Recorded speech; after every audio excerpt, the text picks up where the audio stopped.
Hello there, and welcome to Just About Earth, where curiosity gets cozy and science takes the scenic route to slumber. Tonight's quiet journey drifts over a sea of golden dunes, across horizons that ripple like waves frozen in time. We're going to a place that many imagine as lifeless, endless, and empty. But beneath its silence may lie the oldest whispers of civilization itself, the Sahara Desert. A landscape that seems timeless, but might be keeping time's earlier secrets. Before we wander too far into the sand, tell me something. Where are you listening from tonight? Is it quiet where you are? Maybe the air is cool, or maybe it carries the hum of late traffic, or the soft rustle of curtains. Wherever you are, I'd like you to imagine the desert for a moment. Not as a harsh place, but as one vast sleeping body, breathing slowly under the stars. If you find calm in this little expedition, if the science and mystery help you drift a bit deeper into thought or rest, a like or a subscribe would help this quiet corner of curiosity reach others who might need it too. Now, settle in and let's begin. Because somewhere beneath the dunes, long before pyramids and pharaohs, before history learned to write, there might have been people who called this ocean of sand their home. The Sahara today stretches over 9 million square kilometres, covering nearly all of North Africa. From the Atlantic to the Red Sea, it's the largest hot desert on Earth, a continent within a continent. Seen from above, it looks almost alien. Mountain ranges drowned in dunes, dry riverbeds twisting like veins across a body that once pulsed with water. But here's the strange thing. For most of human history, it wasn't like this. The Sahara we know, the endless sun-baked expanse, might just be a passing phase, a brief dry chapter in a much longer, wetter story. If we could roll back time not just centuries, but tens of thousands of years, we'd find that much of what's now sand was once savanna. Green plains dotted with lakes and rivers, home to giraffes, hippos, elephants, and early humans.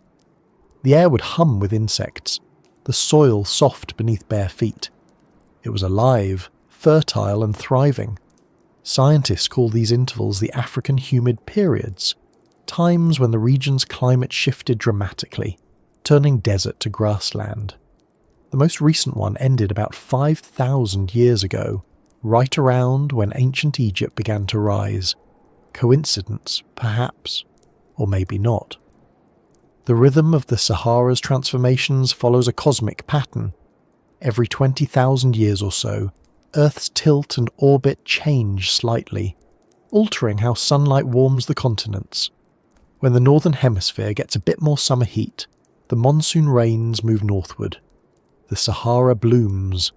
When the cycle swings back, the rains retreat, and the green gives way to gold again. This breath of the planet has been repeating for millions of years. Lush, dry, painting and erasing civilizations that might never have made it into recorded history.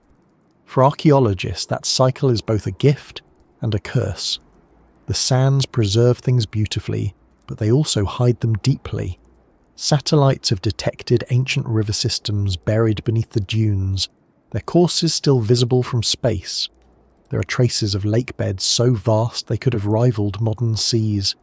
Some researchers believe that within those lost basins, entire networks of human settlements might be entombed, waiting for rediscovery.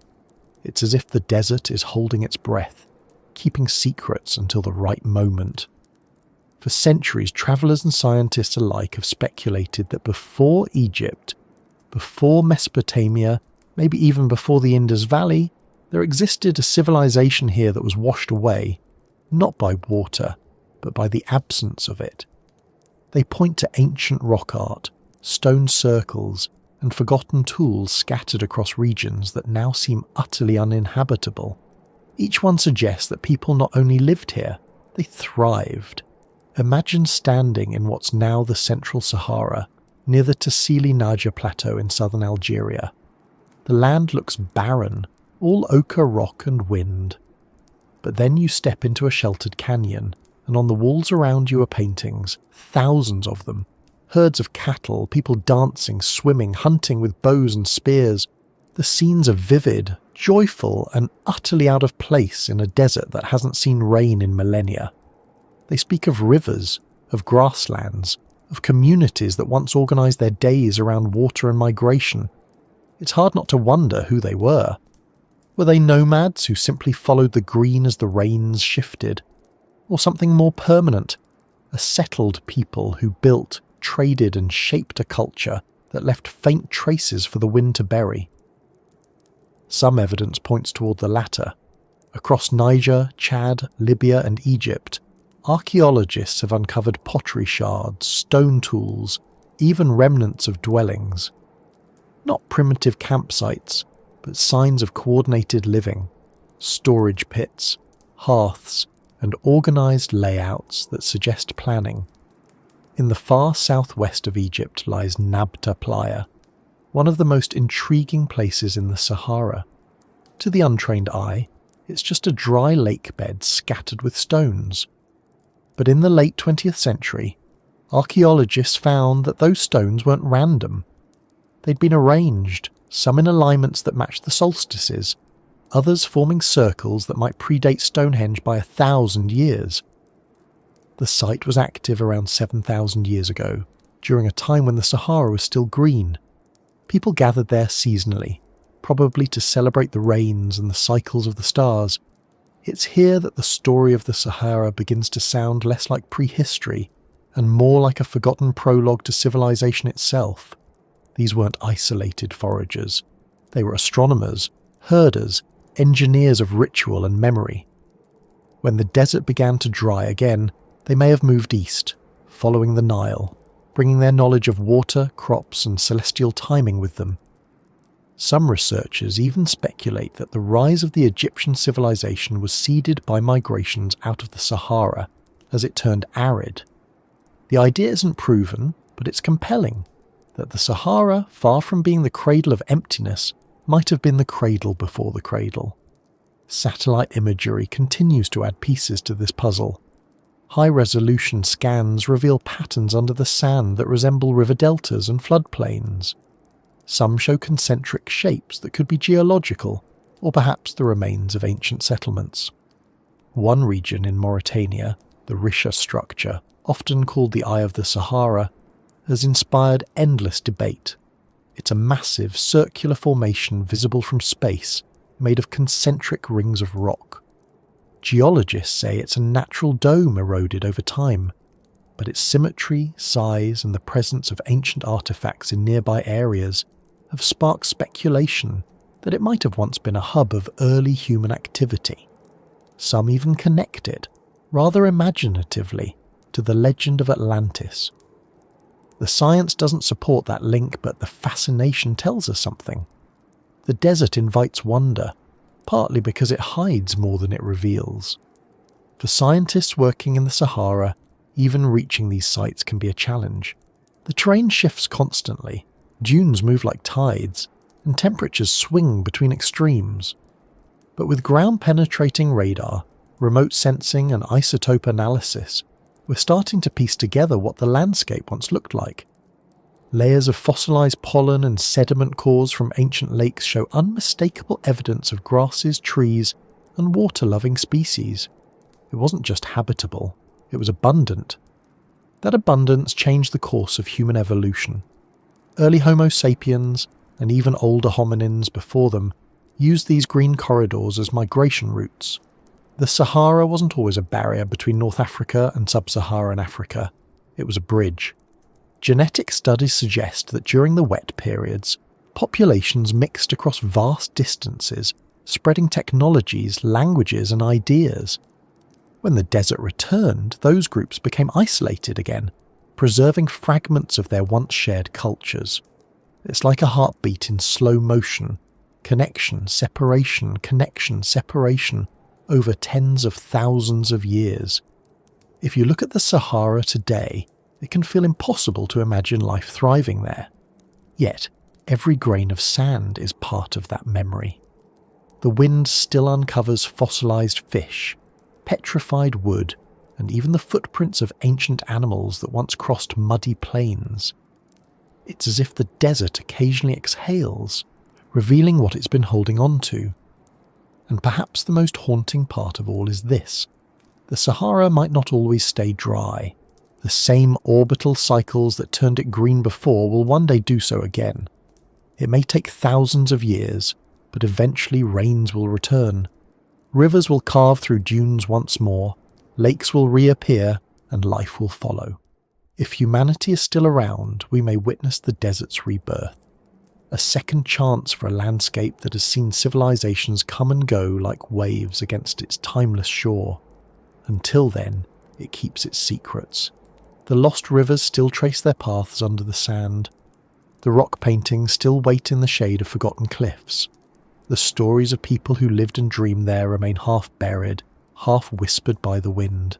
The desert remembers, and as we drift deeper into its memory, the next part of our journey will take us further back, to a time when the Sahara was not a desert at all, but a garden of life, a place where Earth itself seemed younger, where rivers flowed where now only sand moves, and where the first signs of human imagination began to take root beneath a sky full of rain.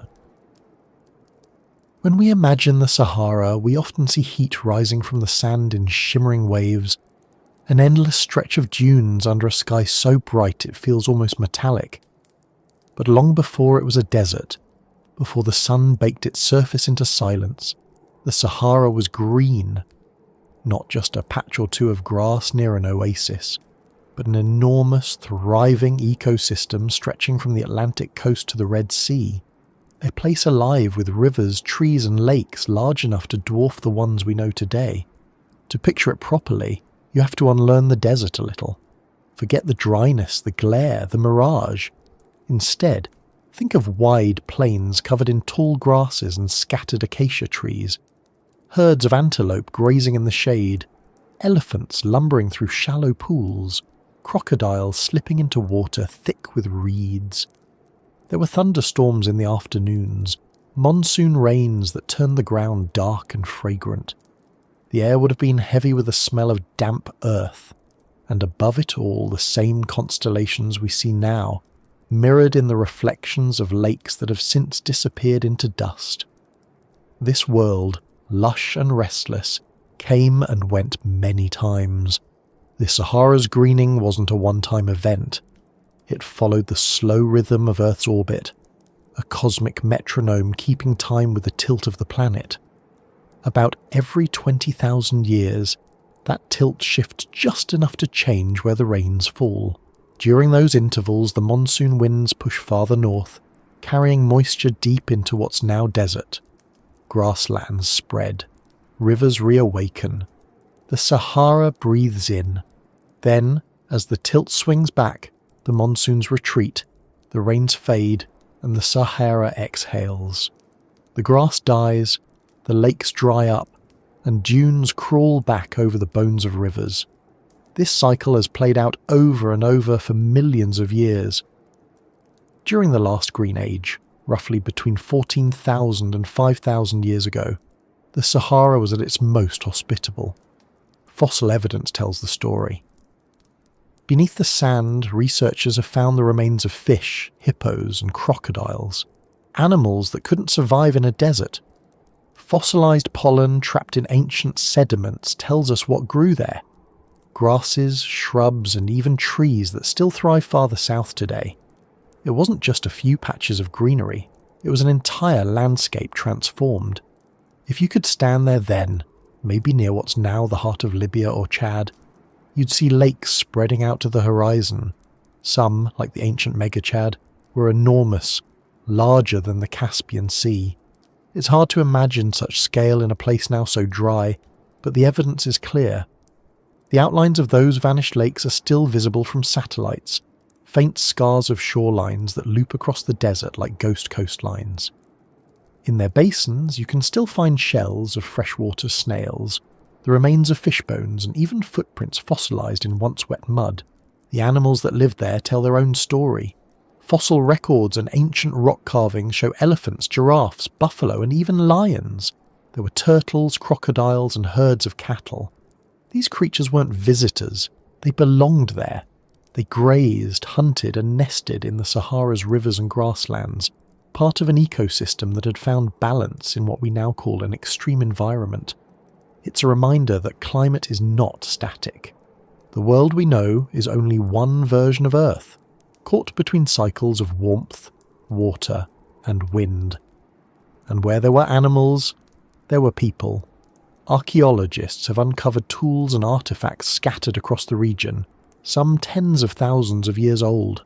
Stone blades, scrapers and pottery fragments speak of humans who hunted, fished and gathered here long before the sands arrived. They lived along the shores of those vanished lakes, moving with the seasons, building temporary camps that may have lasted generations. Their world was full of colour. Green plains, dark waters, grey storms, red sunsets. They painted it on rock walls and carved it into memory. In Algeria's Tassili Naja mountains, the rock art is so abundant it's almost overwhelming. There are scenes of swimming figures, people with bows and arrows, women carrying pots, and animals that couldn't survive a single day in the Sahara now. The pigments have faded, but the meaning remains. These people weren't just surviving, they were thriving. They had time to observe, to depict, to remember. Their art tells us that they didn't see the Sahara as harsh or temporary. It was home. Some of those images show cattle herding, a detail that's more profound than it might seem. Domestic cattle imply a structured way of life. Herding requires planning, knowing where water will be, when the grass will grow, and how to move with the seasons. It means cooperation and shared knowledge, the kind that forms the backbone of community. This wasn't just a scattering of hunters. It was an organised society shaped by the land and its rhythms. When scientists began dating the artefacts from these green Sahara periods, they noticed something remarkable. The timing of its drying coincides closely with the rise of complex societies along the Nile. As the desert began to lose its water, the people who once lived among its lakes and plains may have migrated toward the river that never stopped flowing. The Nile became a refuge, and perhaps also a new beginning. Those who had learned to track the rains and manage herds brought their skills with them, laying the foundations for agriculture, settlement and eventually civilization. That connection between climate change and human development is one of the Sahara's great lessons. When the environment shifted, people adapted, not by giving up, but by moving, learning, and transforming their way of life. The drying of the Sahara wasn't just a natural disaster, it was a catalyst, one that might have shaped the course of history. Without it, Egypt as we know it might never have emerged. But even during its greenest times, the Sahara wasn't uniform. It wasn't one vast lawn of grass stretching unbroken across Africa. There were regions of dense vegetation, others of open savanna, and still others that stayed semi-arid. The rain came in bands, heavier in some years, lighter in others. Lakes expanded and shrank, rivers wandered. To live there required flexibility and deep knowledge of the land. The people who thrived there understood how to read the sky, follow the animals, and find water even as the season shifted. The lakes themselves were worlds within worlds. Some were shallow and temporary, forming only during the wettest years.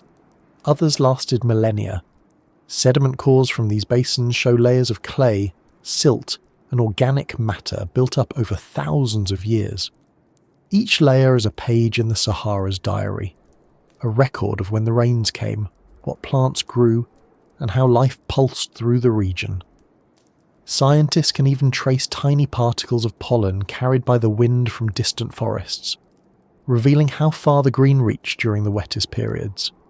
One of the most striking findings from these cores is the presence of algae and diatoms, microscopic organisms that only live in freshwater. Their remains are like timestamps confirming that lakes once covered vast stretches of what is now sand. Some of those lakes lasted so long that they developed their own ecosystems, complete with species that existed nowhere else on Earth. When the water finally vanished, so did they. The desert, in a way, is built upon their fossils. To stand in those dry basins today is to feel the weight of transformation. The surface is cracked and pale, the horizon blurred by heat. Yet, just a few meters below, the soil still contains traces of moisture. In some areas, the groundwater that once fed those ancient lakes remains trapped in aquifers. It's what modern oases depend on, a buried inheritance from the green Sahara. Every palm grove that rises from the desert today is a faint echo of that lush past. The story of the Sahara's greening also stretches beyond Africa. Similar cycles occurred in Arabia, in the Thar Desert of India, even in parts of Australia. These global patterns remind us that Earth's climate is interconnected, shaped by orbital wobbles and solar rhythms far beyond our control. When one desert blooms, another might fade. When one river dries, a new one forms elsewhere. The planet is constantly balancing itself, trading water, wind, and warmth between its regions like breaths. Understanding these shifts helps scientists predict what might come next. If the Sahara has turned green before, could it do so again? The answer is yes, at least in theory. The same orbital cycles that caused the last humid period will eventually return. Over the next 10,000 years, as Earth's tilt and orbit continue to shift, the Sahara could once again transform into grassland. In fact, early signs of this change can already be observed in small ways. Some models suggest that, with enough rainfall and vegetation, the desert could flip rapidly into a wetter state. It's a reminder that even the largest landscapes can change faster than we expect. But the human factor complicates that natural rhythm. Greenhouse gas emissions and global warming may alter the cycles or override them entirely. If rainfall patterns shift differently because of human influence, the Sahara's future could diverge from its past. It's a sobering thought that a pattern written in the sky for millions of years could be disrupted by what happens here on the ground. Still, the idea of a green Sahara remains captivating. It challenges the way we think about deserts, not as dead zones, but as places of transformation. The sand hides not only fossils and artifacts, but memory.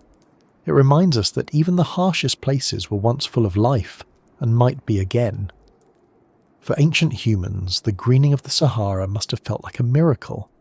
Imagine being part of a lineage that had known only arid landscapes, suddenly finding rivers that flowed year after year, herds of animals to hunt, and soil that could grow plants. It would have seemed like the world itself had turned generous. They built their lives around that generosity, trusting it would last.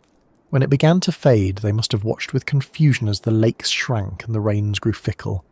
Slowly their home turned back into sand. Yet even in its drying, the Sahara offered lessons. Those who lived through the change carried their stories with them. They painted their memories on stone, left tools behind in layers of silt, and passed down oral traditions that spoke of times when the desert was green.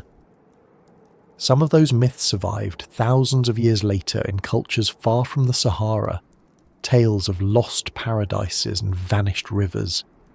The desert remembers because people made it remember. Every artifact unearthed, every carving revealed, is a fragment of that memory surfacing again. When scientists kneel in the sand and brush away grains to reveal a shard of pottery or a fossilized fish, they're not just finding evidence, they're reopening a conversation that's been silent for millennia. The next time you see an image of the Sahara from space, try to imagine it not as a sea of sand, but as a vast mosaic of green. Picture the ghost outlines of lakes, the shadows of rivers, the footprints of elephants, and the small human campsites that once hugged the water's edge. Beneath those dunes, somewhere, might still lie the remains of villages, tools, and maybe even burial sites that predate the pyramids. The past isn't gone, it's sleeping. And as we continue tracing this ancient world, the next step in our journey leads us deeper underground, into the forgotten arteries of the Sahara, the lost rivers that once connected its heart to the sea. They are still there, silent and unseen, but their courses tell a story that could reshape everything we think we know about where civilization began. Beneath the dunes of the Sahara, hidden under kilometres of sand, lie the ghost paths of rivers that once crossed an entirely different world. They are not visible to the eye now, but from space, the traces remain like faint scars across a sleeping face. Ancient riverbeds, long dry, meander through the subsurface layers of the desert, some stretching for hundreds, even thousands of kilometres. Their shapes are unmistakable. The branching deltas, the sinuous bends, the wide floodplains that once carried water and life. If we could peel back the sand like a thin veil, we would find the arteries of a land that once pulsed with movement, connecting lakes, forests, and people. The story of these rivers began long before recorded time, in an era when climate and geography were partners in creating vast networks of flowing water. Geologists studying the Sahara's subsurface through radar imaging, satellite observation, and sediment analysis have discovered at least half a dozen major river systems buried beneath the sand. Among them are the Tamanrasset River, the Kufra River, the Irhahar, and others whose courses once cut from deep inland Africa all the way to the Atlantic or the Mediterranean. They are not myths, not guesses, but real channels preserved like fossils in stone and dust. The Tamanrasset River is perhaps the most astonishing of them all. Its traces were first detected through radar data collected by satellites in the early 2000s. When scientists processed the images, what appeared were the unmistakable outlines of a colossal river valley, a channel stretching from the Hogga Mountains in southern Algeria across the heart of the Sahara and down to the coast of Mauritania, where it emptied into what is now the Atlantic Ocean. If it flowed today, it would rival the Niger or even the Nile. Its basin covered over 1 million square kilometres, and during wet periods, it might have carried as much water as the Mississippi. The river's discovery changed how scientists viewed the Sahara. It meant that not only was the desert once green, but it also had a vast and intricate hydrological network. This wasn't a patchwork of isolated lakes, but a connected system of life, where fish, crocodiles, and early humans could have travelled for hundreds of kilometres along water routes. It stitched the landscape together, making migration, trade, and communication possible long before cities or written records. Imagining those rivers flowing again is like seeing an alternate version of Earth, one that existed in the same space as ours but in another time. The banks of the Tamanrasset would have been lush with vegetation, home to reeds and papyrus, fig trees and willows. Herds of gazelle and antelope would have come to drink in the evenings, their hooves pressing into the soft mud. And where animals gathered, people followed. Archaeological sites near the Tamanrasset's ancient basin contain stone tools and artefacts dated to around 10,000 years ago. They belong to cultures that flourished during the last African humid period, when the Sahara's rains returned after the last ice age. These tools are not primitive leftovers, they're carefully crafted, points, scrapers, and blades that reveal intelligence and precision. Whoever made them was skilled not just at surviving, but at thriving in a landscape that provided everything they needed. Further east, beneath the sands of Libya and Egypt, lies the trace of another forgotten river system, known as the Kufra River. Satellite radar mapping has revealed channels and deltas buried beneath the dunes of the eastern Sahara, showing that this river once flowed north toward the Mediterranean. It connected a series of ancient basins that now form the Kufra and Tibesti regions. In its time, it would have been a highway of fertility, feeding large wetlands where animals grazed and humans settled seasonally. The remains of fossilised riverbanks still contain deposits of clays and silts, unmistakable signs of long-standing water. Some of these buried channels have even been linked to underground aquifers that still store water from those ancient rivers. The Nubian sandstone aquifer system, for example, which stretches beneath Egypt, Libya, Chad, and Sudan, is one of the largest reserves of fossil water in the world. It's the trapped memory of those vanished rivers, a hidden sea locked beneath the desert floor. Wells drilled into it bring up water that fell as rain thousands, even hundreds of thousands of years ago. Every drop that surfaces is, in a sense, a message from a greener Earth. This buried network tells us that the Sahara wasn't an isolated desert, but once part of a vast connected world. Rivers link the interior of Africa to the coasts, creating corridors of life that may have guided early human migration. When Homo sapiens began spreading out of Africa roughly 100,000 years ago, these rivers might have served as routes northward. Rather than crossing endless dunes, our ancestors may have walked along flowing water, resting in the shade, following the sound of birds and frogs, the sounds of home. One of the most revealing pieces of evidence for these ancient waterways comes not from the surface, but from space. Using satellite radar systems like NASA's Shuttle Radar Topography mission, scientists have been able to see through the thin upper layer of sand to detect buried geological structures. The radar waves bounce differently off compact rock, moist sediment or dry dunes, revealing ghostly outlines that can't be seen by the naked eye. It's like holding up an X-ray to the planet and watching its bones appear. These images have exposed vast branching networks, old river deltas, braided channels and floodplains long gone from the surface. Among them are the unmistakable traces of lakes once fed by these rivers. The most famous of these ancient bodies of water is Lake Mega-Chad, which once occupied much of what is now Chad, Niger and Nigeria. At its greatest extent, it covered nearly 400,000 square kilometres, an inland sea larger than all the Great Lakes of North America combined. Its shores would have been lined with fishers and herders, its waters filled with hippos and crocodiles. When it eventually dried up, it left behind the much smaller Lake Chad we know today, a fraction of its former self. But its sediments still contain evidence of the creatures that once lived there, as well as traces of human occupation, hearths, pottery, and tools buried in layers of silt.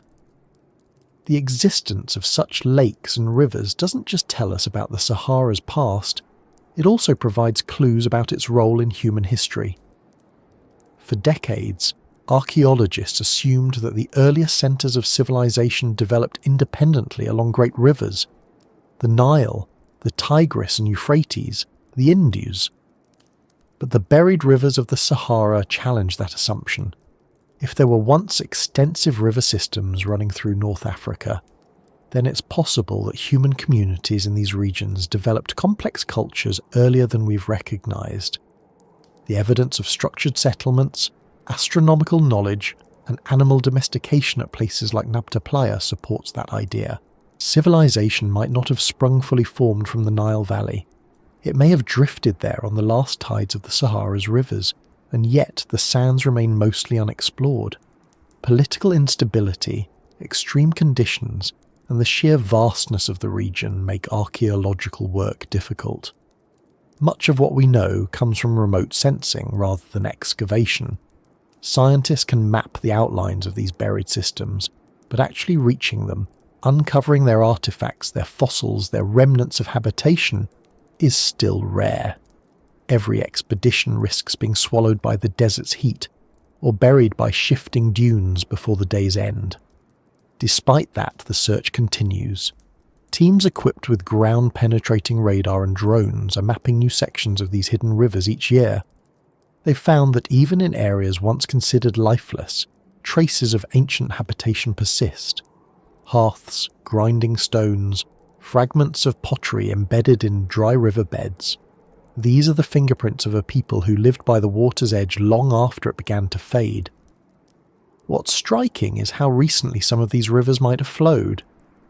Sediment analysis suggests that water was present in parts of the central Sahara as recently as 5,000 years ago, a blink of an eye in geological terms. Some valleys still channel seasonal runoff during rare rainstorms, their dry beds briefly transformed into torrents before evaporating again. To stand in one of these wadis during a sudden rain is to glimpse for a moment the ancient Sahara reawakening. There's something almost paradoxical about it. The idea that beneath one of the driest places on Earth lies evidence of water everywhere. The Sahara, for all its silence, is not dead. It's sleeping, layered with memory. Its sands are like pages of a book written over and over by climate, by wind, by time. Each dune might have been a riverbank once. Each grain of sand, a fragment of stone washed smooth by water that hasn't flowed for 10,000 years. In the central and northern Sahara, traces of smaller tributaries connect to the larger buried rivers. These once fed into basins that supported communities of early humans and animals. The patterns are so consistent that scientists can reconstruct entire hydrological networks from them.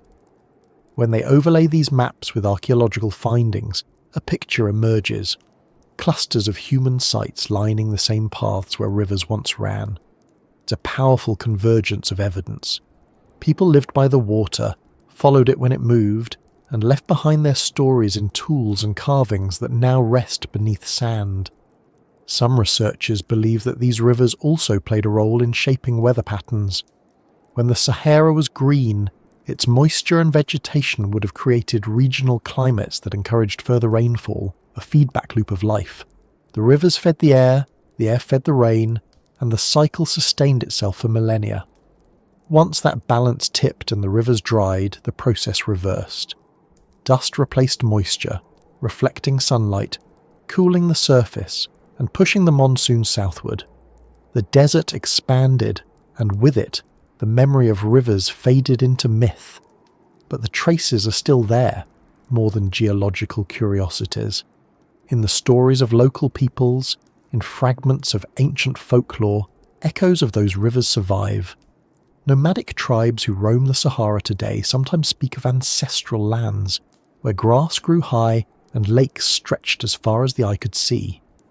In Tuareg and Berber oral histories, there are references to old valleys, wells and springs that have long vanished. These aren't legends in the abstract sense. They're oral maps of a world that once existed.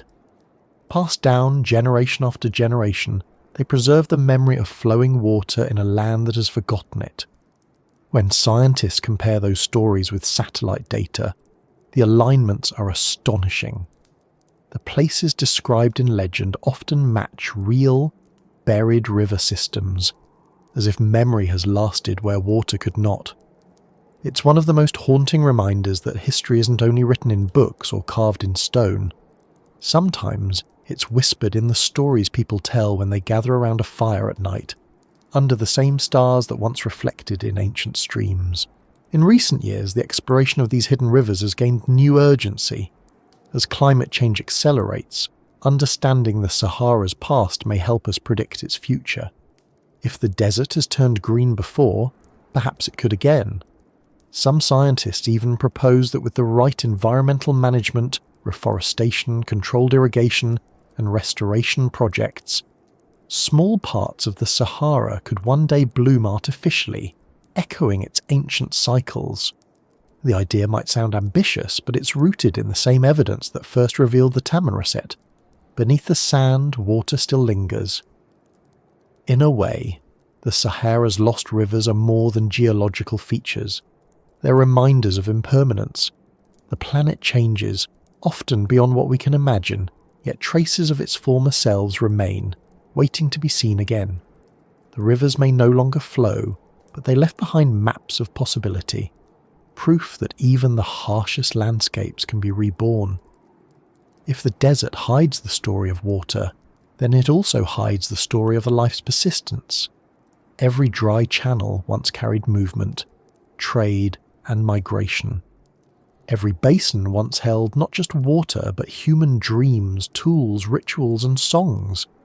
The rivers may have vanished, but the civilizations they nourished might still lie waiting beneath their beds. And so, as the wind continues to sweep across the dunes, sculpting them into waves and ridges, the memory of those ancient rivers hums quietly beneath the surface. If we listen closely to the sand, the wind, the data, we might still hear the faint echo of flowing water. Ahead lies another question. If rivers once cradled life across the Sahara, where are the traces of those who followed them? What footprints remain of the people who lived by their banks, fished their depths, and crossed their waters long before the desert arrived? Somewhere beneath the sand, their world is still there, waiting to be uncovered grain by grain. When the winds die down across the Sahara, sometimes the sand gives up a secret. Not all at once, not loudly, but slowly, as if the desert itself exhales. What emerges might be a shard of pottery, a fragment of bone, or a series of indentations shaped like footprints pressed into hardened mud thousands of years ago. They don't look like much at first. A few depressions in the dust scattered across a barren landscape. But to archaeologists, these small marks are more than curiosities. They are proof of presence, the traces of lives once lived along the forgotten shores of the Sahara's vanished lakes. Footprints are fragile things. They only survive when the conditions are perfect, when wet ground dries quickly, when wind covers them with fine dust before erosion wipes them away. In most places they disappear within days, but in the Sahara, time behaves differently. The same dryness that makes the desert harsh also makes it protective. Without water to wash them away, ancient imprints can endure, suspended between erosion and preservation. In recent decades, scientists have found footprints scattered across what used to be riverbanks and lake beds, silent evidence that people once walked there when the Sahara was not sand but soil. One of the most remarkable discoveries came in what's now northern Niger, near the site of Gobero. To the untrained eye, Gobero is just another patch of desolation, flat, wind-blown, utterly lifeless. But beneath the surface it hides an ancient lake shore that was once alive with human activity. Around 10,000 years ago, the region held a freshwater lake surrounded by grasslands and trees. People camped along its edges, hunted nearby, and buried their dead in shallow graves overlooking the water. When the lake finally dried up, it sealed their world beneath layers of sand, preserving it with almost impossible tenderness. Archaeologists uncovered dozens of burials there, along with pottery, stone tools, and the fossilized remains of fish and crocodiles. The skeletons told a story not of hardship, but of community. Some were found in groups, carefully arranged, as if placed with intention. One of the most famous burials is that of a woman and 2 children, their bodies positioned together, their hands almost touching. Pollen grains found in the sediment suggested that flowers had been laid with them. Even after 10,000 years, the gesture feels human in the most familiar sense, love expressed in the face of loss. The people of Gobero belong to 2 distinct cultures separated by centuries. The first, known as the Kiffian, lived there when the Sahara was lush and the lake full. They were tall, strong hunter-fishers who relied on the rich waters around them. When the climate dried for a few thousand years, the lake disappeared, and so did the Kiffian. Later, when rains returned, a second group arrived, the Tenarians. They were smaller, more delicate, perhaps pastoralists who herded cattle and goats. Their presence shows how the Sahara's rhythm shaped not just the landscape, but entire societies. The same spot could host life, lose it, and then host it again, like a door opening and closing with each change in climate. Gobero isn't the only place where ancient footprints and shorelines have resurfaced. Across the desert, from Mauritania to Sudan, faint traces of human movement emerge from time to time, stone circles marking campsites, hearths still blackened with charcoal, fishing tools lying where they were dropped. In southern Libya, near the Tadra to Caicus Mountains, archaeologists have found similar remains, pottery, animal bones and carvings that suggest a complex relationship with the environment. People didn't just pass through. They lived here, adapted and flourished. Each discovery challenges the stereotype of the Sahara as a place of emptiness. The truth is that it has been a crossroads for as long as there have been humans to cross it.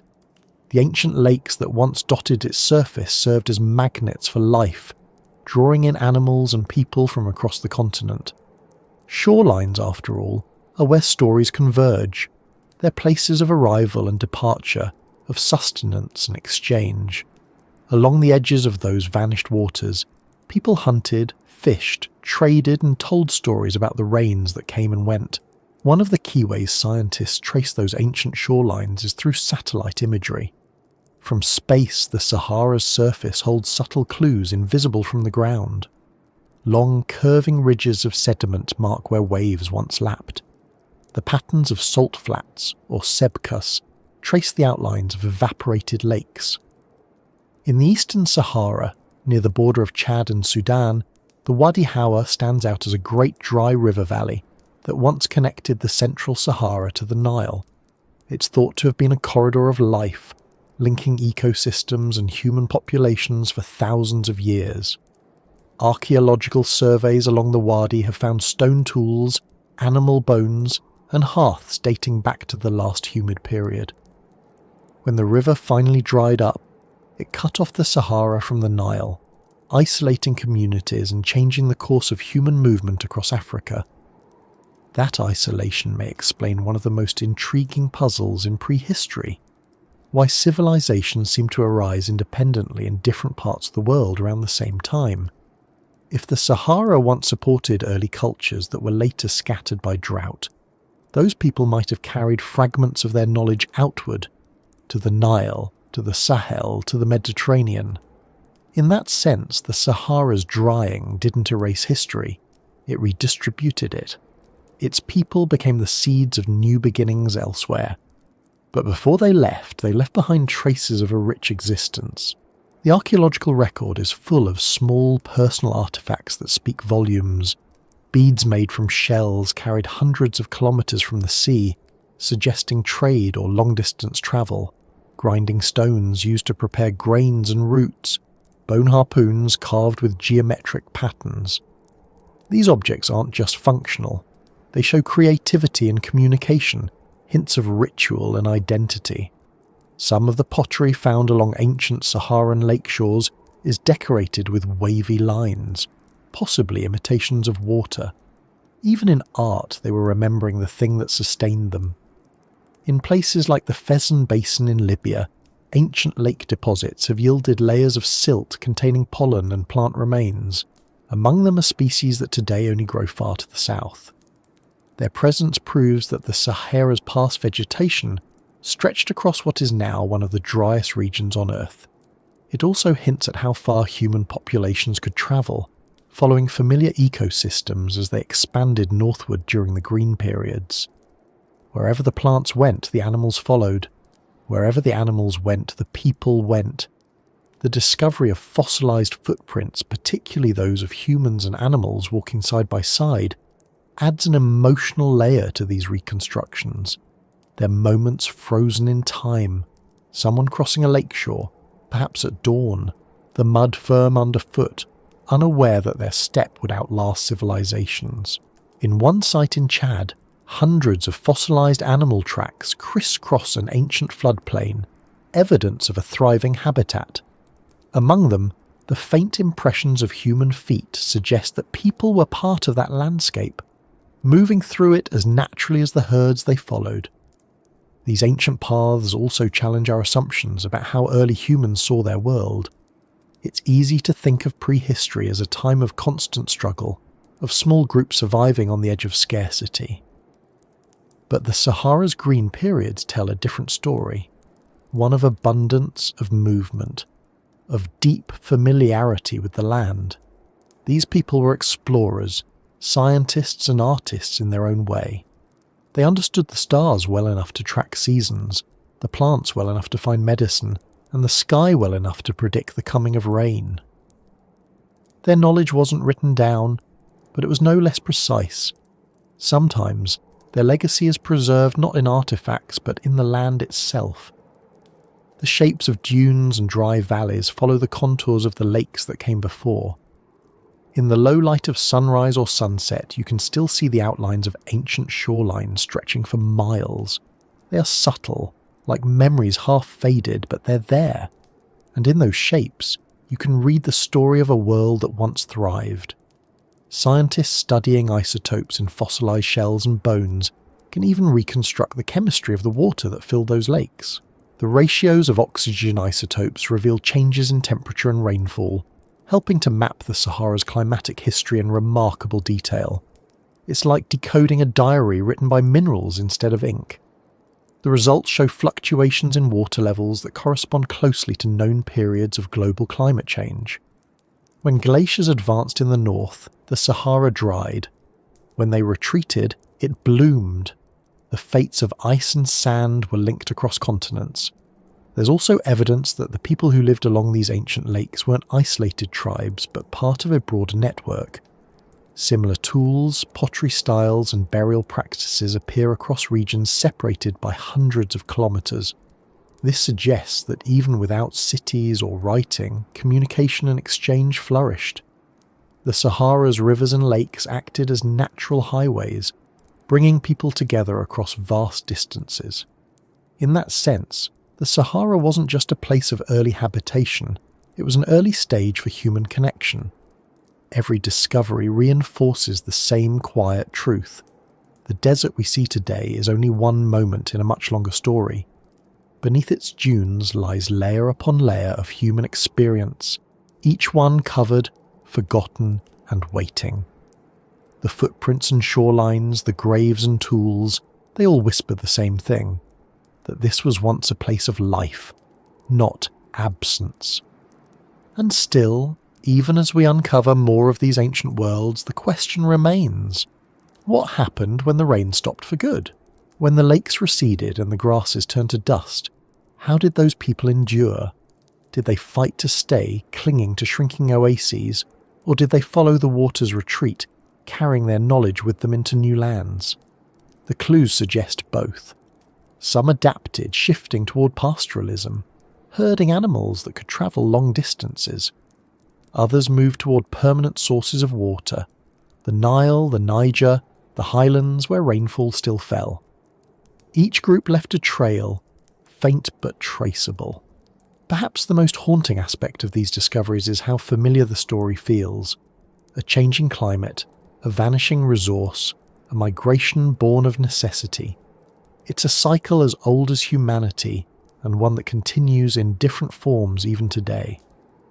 The Sahara's ancient people faced it with resilience and ingenuity, leaving behind a record of adaptation, written not in words but in movement. Every footprint in the sand, every carved stone, every ancient shore now buried beneath dunes, speaks of a time when life and water intertwined across what we now call desert. The sands that cover them are not erasure, but preservation. The desert may look empty, but it's filled with memory. And somewhere within that memory, if we listen carefully enough, lies the beginning of the human story as we know it. And just beyond those vanished lakes and riverbanks, scattered among the rocky plateaus and windswept valleys, are signs of something even more deliberate. Not just footprints or graves, but markings made to endure. Figures carved in stone, paintings that speak of animals, rituals, and perhaps belief itself. The next layer of the Sahara story waits in those carvings, the art of people who saw the world not as barren, but alive. Long before stone rose into the shape of pyramids, before the Nile had its temples and the pharaohs had their names, there were people who lived in the wide green reaches of what is now the Sahara. They were not yet kings or builders of monuments, but they were already shaping the world in ways that would echo into history. Their homes stood beside rivers that no longer flow, their herds grazed in valleys now covered by dunes, and their rituals unfolded beneath skies that once carried heavy, generous rain. When we look far enough back, before the dynasties and the writing and the great cities, we find them there, quiet, resourceful, deeply observant people who thrived in the rhythm of a land that has since fallen silent. To understand who they were, we have to start with what the land gave them. In the period between about 10 and 6,000 years ago, much of the Sahara was lush. Rainfall patterns driven by Earth's shifting orbit created lakes and rivers that lasted for centuries. Where water lingered, communities formed. The people of this era were hunters, fishers and herders, but their lives were far from primitive.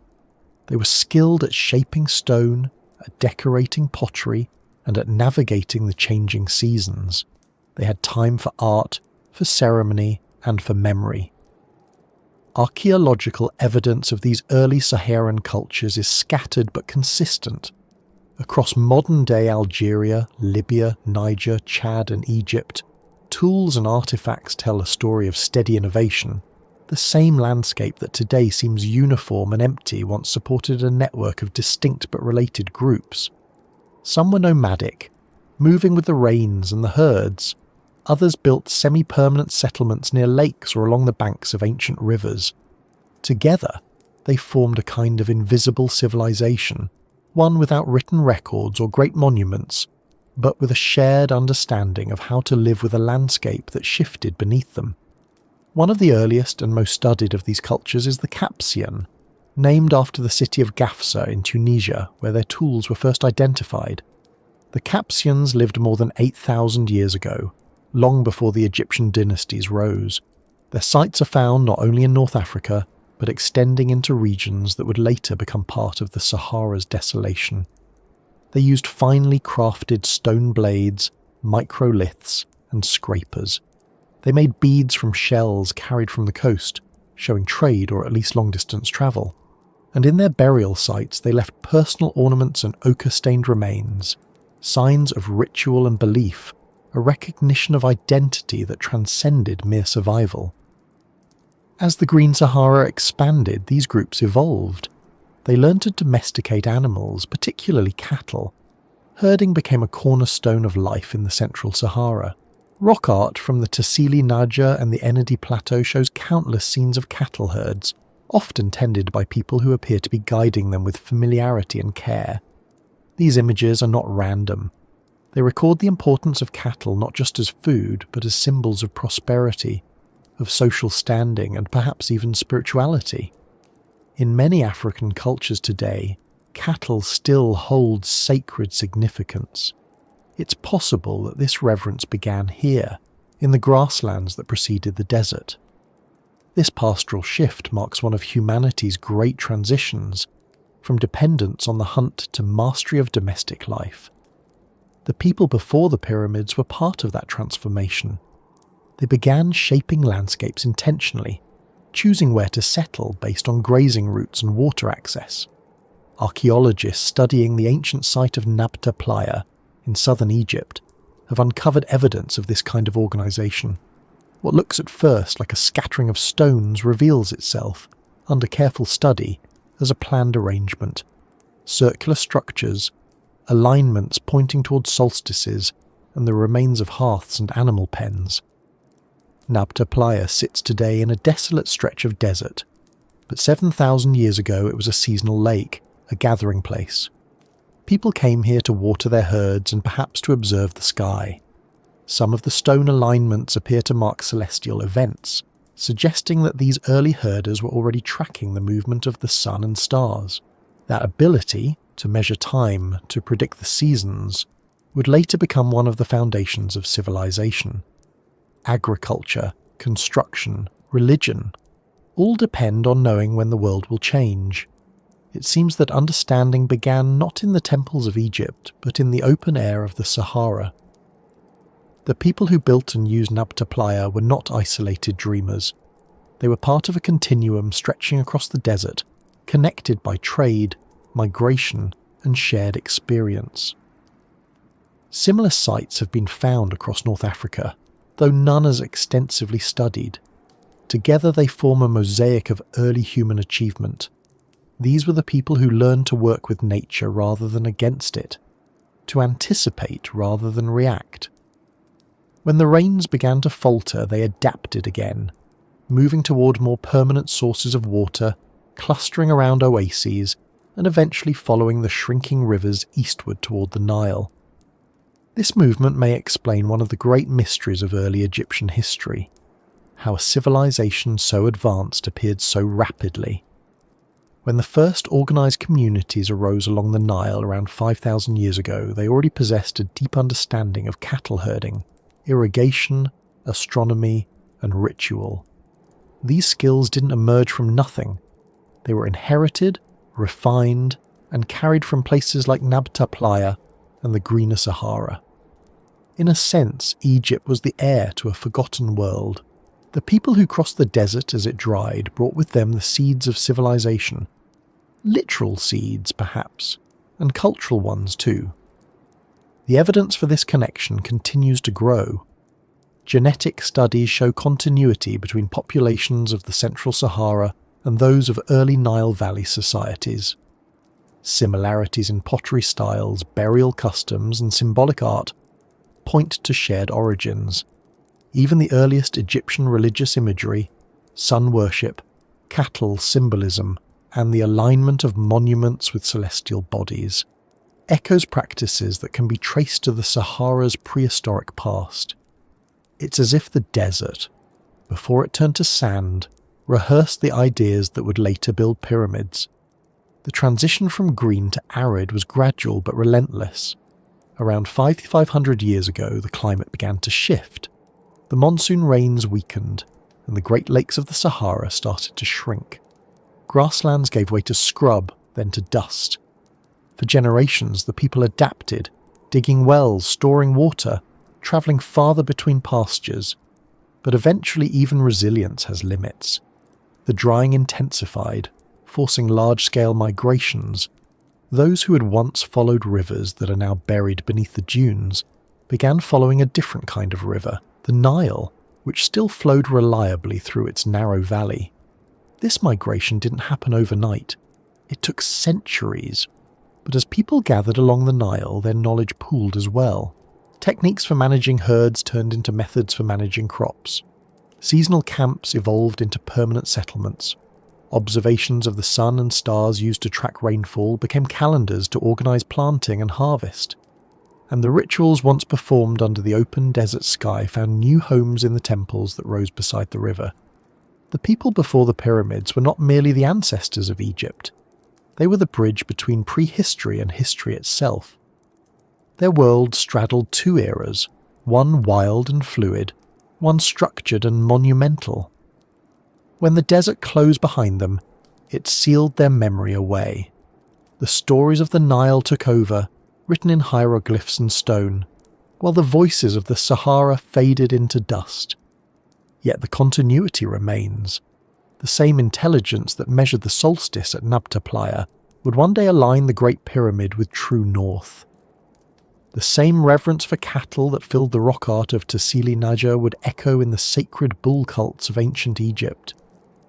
The same understanding of cycles, of life and death and renewal, would appear again in the myths of the sun god Ra. Archaeologists who study these early Saharan cultures often speak with a kind of quiet awe. The artifacts are humble, stone tools, bone ornaments, bits of pottery, but the implications are vast.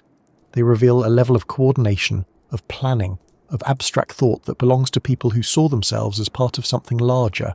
Their world may have lacked written language, but it had its own grammar. The rhythm of seasons, the geometry of stars, the patterns of migration and return. In the rock shelters of the Caucasus Mountains, in southern Libya, hundreds of paintings depict scenes of daily life. People herd cattle, milk them, dance and gather around fires. The details are strikingly human. Figures leading calves, children reaching toward adults, groups celebrating under trees. Some images even show what appear to be musical instruments, drums or rattles. This was not a world of bare survival. It was a world with culture, with ceremony, with moments of joy. Every one of those paintings was made by someone who understood the land intimately. They knew where the grass grew after rain, where the rivers lingered longest, where to find shelter from the wind. When the environment began to change, they must have noticed it long before catastrophe arrived. A few years of poor rains, a lake that took longer to refill, a river that shrank from its banks. Slowly, the pattern shifted, and as it did, they moved. First a little, then farther, always searching for balance between water and dry ground. Their migration was not just physical, it was cultural, a diffusion of ideas that spread across regions and endured long after the land changed. The Sahara's people left no pyramids, but they left blueprints, the foundations of measurement, planning, and spiritual understanding that would later define the civilizations of North Africa and beyond. When archaeologists trace the origins of early settlement along the Nile, they find echoes of the desert in everything from tool designs to burial orientations. Even the earliest Egyptian words for sand, desert, and west carry connotations of ancestry, as if the people who wrote them remembered where they came from. Modern technology has made it possible to revisit this forgotten chapter in unprecedented detail. Satellite imagery, radiocarbon dating, and DNA analysis are all helping to fill the gaps. Each new discovery adds another thread to the tapestry, showing how deeply the Sahara was woven into the human story. But there's still far more hidden than revealed. Vast areas remain unexplored, inaccessible due to geography or politics. Beneath those dunes, entire sites may lie undisturbed, villages, burial grounds, and artifacts untouched since the day their inhabitants left. For now, we piece together their world through fragments. A carved bead here, a hearth there, a cluster of bones half buried in clay. Each find is like a single note from a melody that once filled the air. When enough notes are gathered, the song begins to take shape. It's a song about adaptation, creativity, and the bond between people and their environment. It tells us that long before pyramids cast shadows over the Nile, humans had already learned to measure their lives by cycles greater than themselves. As the desert wind moves over the dunes today, it whispers through the same valleys those early herders once crossed. It smooths the sand over ancient paths, concealing them again until chance or science reveals them. Somewhere beneath that surface lie the remains of the people who once looked at the stars and saw patterns worth following. They may never have built monuments, but in understanding the world around them, they built something just as lasting, the framework of civilization itself. And as we move deeper into their story, we begin to see not just who they were, but how they saw their world. The next layer of the Sahara's memory lies etched into stone, in carvings and paintings that speak of rain, of life, and of the imagination that turned landscape into meaning. Those markings are still there in caves and on cliffs, quietly waiting for eyes that can still read them. Across the Sahara, on cliffs and plateaus and the walls of forgotten shelters, there are carvings and paintings that outlasted their makers by thousands of years.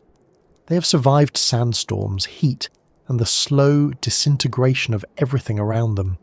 To stand before them now is to look through a window that time has tried to close. The figures are faded, their pigments dulled by the centuries, but they are still clear enough to read if you learn how to listen to them. They speak, not in words, but in images, in gestures, in the way a line curves to suggest movement or water or hope. They are the oldest storytellers of the desert, and they speak of a Sahara that once breathed with rain and life. The most famous of these ancient artworks are found in places like Tassili Naja in southeastern Algeria, a vast plateau of sandstone rising from the desert floor. From a distance, the landscape looks alien, jagged, sculpted by wind into arches and spires. But hidden in its canyons are tens of thousands of paintings and engravings. Some are small and simple, others stretch across the walls of caves and rock faces, filling the space with colour and motion. They show a world that feels impossible compared to the desert around it. There are people swimming, rivers teeming with fish, cattle grazing under trees, elephants and giraffes walking through open grasslands. The people who made these images lived in a green Sahara, thousands of years before it became a desert. Archaeologists have dated many of the paintings to between 10,000 and 4,000 years ago, a span that covers the region's last great humid period. In that time, rainfall transformed the Sahara into a mosaic of savannas, lakes, and wetlands. The people who lived there painted what they saw and what they valued. The result is a visual record of the landscape's transformation, as well as of humanity's adaptation to it. What's remarkable about these carvings and paintings is not just their age, but their sophistication. The artists used mineral pigments, ochre, iron oxide, charcoal, to create shades of red, brown, yellow, and black. They use brushes made from animal hair or reeds, and sometimes painted with their fingers. Some scenes are simple outlines, others show shading, perspective, and detail that suggest observation and patience. Even the placement of the figures seems intentional, arranged in sequences that may tell stories or mark events. In the earliest layers, the art is dominated by animals. Huge creatures, buffalo, elephants, rhinos, are rendered with precision, their muscles and horns carefully drawn. These were the inhabitants of the Green Sahara, the same animals that roam sub-Saharan Africa today. Their presence tells us that this landscape once supported enough vegetation and water to sustain them. The artists likely saw these animals daily, perhaps hunted them, perhaps revered them. Some depictions show human figures smaller than the animals, suggesting awe or respect, or perhaps the simple scale of reality. Over time, the focus of the art changes. As the climate began to shift and herding took root, cattle appear in abundance. They're drawn in herds, sometimes accompanied by figures holding ropes or sticks, sometimes alone, surrounded by geometric patterns. The cattle scenes are so common that archaeologists call this phase the pastoral period. It represents a time when human life in the Sahara revolved around livestock, herding, milking, and moving with the seasons. To the people who made these paintings, cattle were not just food. They were a measure of wealth, a source of identity, and perhaps even a bridge between the earthly and the spiritual. Some of the rock art shows what appear to be rituals involving cattle. Figures gathered around a central animal, arms raised, or bodies painted. It's impossible to know exactly what these scenes meant, but they hint at early forms of ceremony, of shared belief. The repetition of the imagery suggests continuity. People were returning to the same places, performing the same acts, reaffirming their connection to water, animals, and one another. Among the most famous figures from Tassili Naja is one often called the Great God of Sefer, or the Horned God. It shows a large, human-like figure with outstretched arms and horns or a headdress extending from the head. Around it, smaller human figures seem to dance or reach upward. Some researchers see it as evidence of a belief system, an early expression of religion. Others interpret it more cautiously, as symbolic, perhaps representing fertility, rainfall, or leadership. Whatever it meant to its creators, it shows that these people were already thinking in abstract terms, connecting the cycles of nature to forces beyond themselves. And it wasn't just in Algeria. Across the Sahara, from the Tibesti Mountains in Chad to the Enedi Plateau and the Caucasus of Libya, similar scenes appear. Herds, hunters, ceremonies, and symbols that repeat across vast distances. The consistency suggests communication, or at least shared ideas. Even separated by hundreds of kilometres, the artists spoke the same visual language. It's one of the earliest examples of cultural unity across a continent-sized landscape. As the centuries passed and the climate grew drier, the art changed again. The large animals disappeared from the imagery, replaced by camels and horses. These belong to a later, more arid phase, when the desert as we know it began to take shape.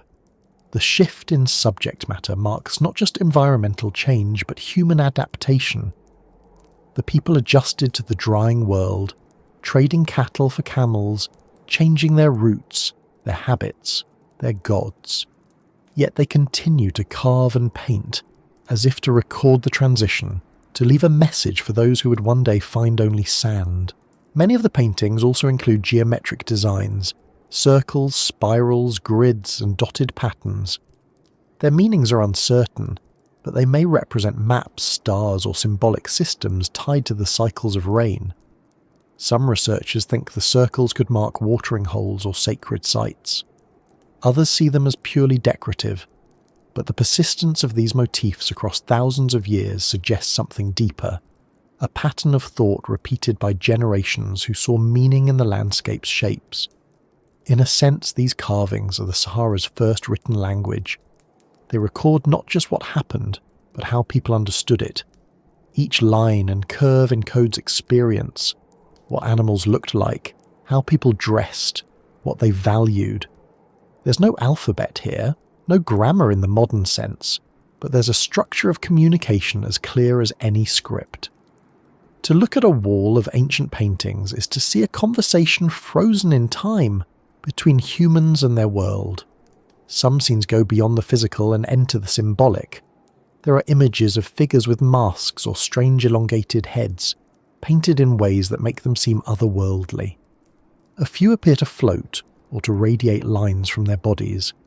These have often been sensationalized, interpreted as depictions of gods, spirits, or even extraterrestrial visitors. But most archaeologists see them differently. They likely represent ritual states, dance, trance, or ceremony, moments when people felt connected to forces larger than themselves. They might depict shamanic experiences, the kind found in many early cultures where the boundary between the material and the spiritual was porous. To the people who lived here, rain was not just a weather event. It was life returning from the sky. It determined when herds could graze, when crops could grow, when travel was possible. It's no wonder so many of their carvings and paintings seem to revolve around it. Some figures are shown with lines descending from above, interpreted by some as rainfall, by others as rays of power or light.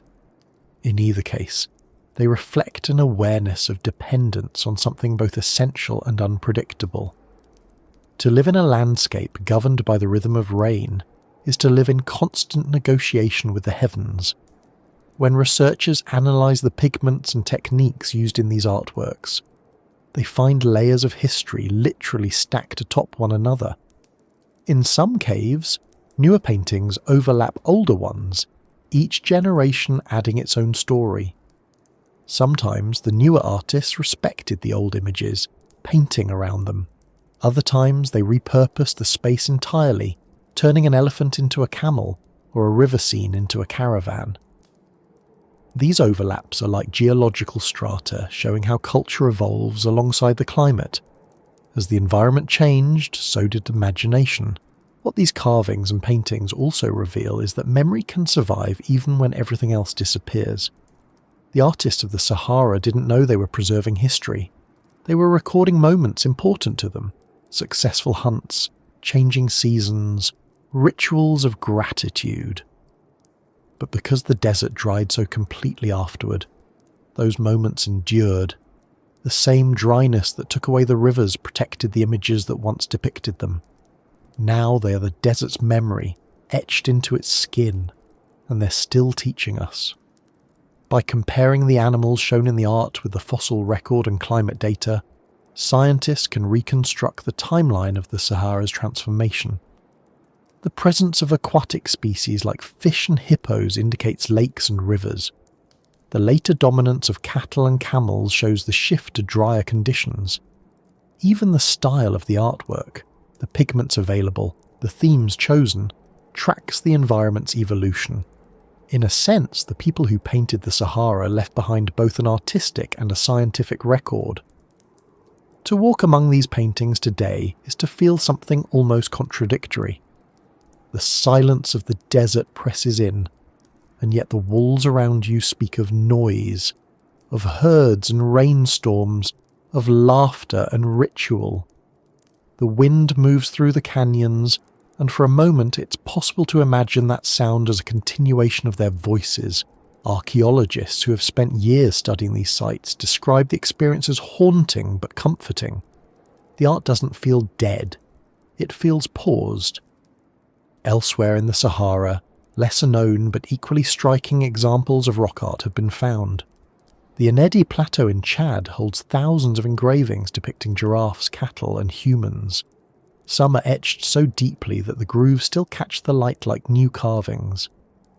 In Libya's Messac Setafet, immense panels of engraving stretch across open rock faces, showing processions of animals and symbols that may have marked routes or territories.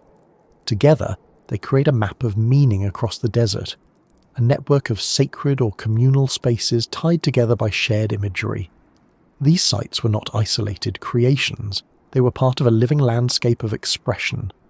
People returned to them over generations, adding new layers, reinterpreting old symbols. They were gathering places not just for water and trade, but for stories. In the absence of written language, art became continuity. Each mark reaffirmed identity and belonging. Even as the desert expanded and the rains withdrew, people kept returning to carve and paint, as if by doing so they could hold on to the memory of abundance a little longer. Eventually the climate's change became irreversible. The grasslands gave way to sand, the rivers to dust. The artists moved on, their descendants carrying fragments of their culture into new regions. The rock art remained behind, untouched but not forgotten. Millennia later, when the first explorers stumbled upon them, they could hardly believe that such beauty could exist in such emptiness. The irony is that the art itself proves the desert was never truly empty. What lingers in these carvings is more than just depiction, it's intention. Each stroke, each figure carved into stone represents a choice to remember. In that way, they are humanity's earliest attempts to outlast impermanence. They show that the impulse to record, to make sense of the world through symbols, existed long before writing, long before cities. The people who painted the Sahara were already historians in their own way, leaving behind a visual archive of how they saw themselves in relation to the land. Some of these images still carry traces of colour, their pigments clinging stubbornly to the stone. The reds and browns are warm against the pale rock, the blacks deep and quiet. Under sunlight, the colours shift slightly, almost as if they breathe. It's a reminder that these were once living expressions, not relics. The people who made them might have laughed as they painted, or argued over placement, or told stories as they worked. Each scene was probably a communal effort, an act of remembering together. When you look at one of those walls closely, you can sometimes see where the artist's hand hesitated, a small correction, a thicker line. In that moment, the distance of millennia collapses. You can feel the presence of another human being, focused, deliberate, alive. The Sahara's carvings are, above all, evidence of connection. They connect us to a time when life and art were inseparable, when recording the world was as natural as living in it. And beyond the carvings themselves lies another layer of mystery, the way they align with the natural world around them. Some panels are oriented towards specific horizons where the sun rises or sets during solstices. Others face ancient riverbeds or the directions of prevailing winds. It's as if the art was meant not just to be seen, but to exist in harmony with the landscape, to mark time, to measure change, to remind. All across the desert, the stones still hold that reminder. They whisper of rain that once fell here, of lives that flourished where now only silence remains. The carvings speak of adaptation, of continuity, of people who refuse to let their world disappear without leaving a trace of its memory. And somewhere within those memories the story begins to turn again, from the art on the walls to the people who made it, and to the shifting climate that would one day erase their world. For even as they carved their stories into stone, the winds of change were already rising. The rains grew scarce, the lakes retreated, and the horizon began to shimmer with heat once more. What followed would reshape not only the Sahara, but the course of human history itself. In the vastness of the Sahara, where dunes stretch like waves and wind hums across ancient rock, there are shapes that do not belong to chance. Circles of stone, laid out by deliberate hands thousands of years ago, rest in quiet alignment beneath the blazing sky. They sit half buried in sand, their edges worn by time, their meaning uncertain, but unmistakably intentional. These are the stone circles of the desert, the forgotten architecture of a world that existed before the desert we know took hold. At first glance, they seem simple, rings of rocks, sometimes a few meters wide, sometimes sprawling across entire ridges. Some are solitary, others appear in clusters, forming networks that stretch across kilometers. To anyone stumbling upon them today, they might look like the remains of campsites, or perhaps the foundations of ancient dwellings. But as archaeologists studied them more closely, it became clear that these circles were far more than random arrangements. They were built with care, often with a sense of symmetry and orientation that hints at purpose beyond shelter or convenience. One of the most remarkable examples lies in the southwestern desert of Egypt, at a place known as Nabta Plier. Here, on the flat expanse of an ancient dry lake bed, archaeologists discovered a group of megalithic structures that predate Stonehenge by more than 1,000 years. When the site was first examined in the late 20th century, it appeared as little more than scattered stones, but when researchers began mapping their positions, patterns emerged. Patterns that suggested planning, astronomy, and ritual. At the heart of Nabta Plier is a circle of standing stones, about 4 meters in diameter. The stones are rough, unshaped, and modest in size, yet their placement is anything but random. Some align with the cardinal directions. Others point towards specific positions on the horizon, where the sun rises and sets during solstices. When the alignments were tested against astronomical data, the results were striking. Around 7,000 years ago, the stones would have marked the summer solstice, an event that signalled the onset of the rainy season in the region. For the people who lived there, this was not just a date, it was a promise of survival. The builders of Nabta Plier were herders and early farmers, people who had already learned to read the land and sky. Their livelihood depended on knowing when the rains would come, when to move their cattle, when to gather. The stone circle, in that context, was more than a monument. It was a calendar, a tool for predicting the rhythms of the earth. Each solstice, each shift in the stars carried meaning. In marking it, they were connecting their lives to the wider cycles of the planet. Around the central circle are other stone arrangements, lines, clusters, and small mounds that may have served as ceremonial or burial sites. Excavations revealed hearths, pottery fragments, and bones, all evidence of gatherings that took place here seasonally. People travelled long distances to Nabta Plier, drawn by the promise of water when the Plier filled during the wet months. It was a meeting place, both practical and spiritual. When the rains came, the lake formed a shallow mirror reflecting the sky above. In that reflection, the stones would have seemed doubled, earth and sky joined in symmetry. It's easy to imagine how that site could become sacred. The stones themselves were not sourced from nearby. Some were carried from several kilometres away, hauled across the plains by human hands. That effort alone suggests that the site held deep importance. You don't move tons of rock through the desert unless what you're building matters, and what they built has endured, not because of size, but because of precision. Even now, thousands of years later, the alignments remain accurate, a silent testament to knowledge that predates writing by millennia. Nabta Plier is not alone. Similar, though less well known, stone circles have been found across the Sahara and Sahel, each with its own mysteries.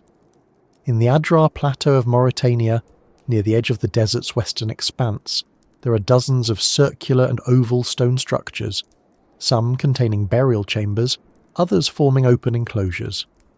Their age varies, but many are prehistoric, dating back to the same era as Nabta Plier. The patterns repeat: symmetry, alignment, deliberate construction. Some circles even appear to mirror constellations, suggesting that the connection between sky and stone was widespread, not isolated. Further north, in the Fezzan region of Libya, archaeologists have documented hundreds of small cairns and circular stone enclosures scattered across ridges and plains. Many are burial sites, containing human remains and grave goods, beads, pottery, tools. The dead were laid to rest in the same patterns that guided the living, circles marking both life and death. It's a geometry that recurs again and again throughout human history. A circle has no beginning and no end. In a landscape where everything seems temporary, a circle promises continuity. The circular form also appears in more subtle ways, in hearths, in storage pits, in the layout of ancient campsites. Some researchers suggest that this repetition reflects more than practicality. It may represent a worldview, a sense of belonging to cycles, the day, the year, the life, the rain, the drought. For the people of the Green Sahara, the circle was not just a shape, it was a reflection of their environment, where everything moved in patterns that repeated, though never exactly the same. Beyond their symbolic or astronomical roles, the stone circles may also have served social functions. In many early societies, gathering places were central to identity. They were where groups met to trade, to form alliances, to share news and rituals. The circles of Nabta Plier and elsewhere could have been such meeting grounds, marked permanently in stone so that even as landscapes changed, the memory of gathering remained fixed. A traveller crossing the plains would know the direction of the circle, the time of year when others would come, the significance of the solstice or the flood. In a world without borders or writing, the stones were landmarks of meaning. Archaeologists studying Nabta Plier found another layer of complexity beneath the surface. Buried in the sand nearby were the remains of what may have been huts or small structures, suggesting longer stays. There were also traces of cattle bones carefully placed in pits, possibly offerings. These finds point toward ritual, toward acts of devotion or gratitude tied to water and fertility. The builders of these circles were not merely marking time, they were engaging with it, acknowledging its power. The knowledge required to construct these alignments was significant.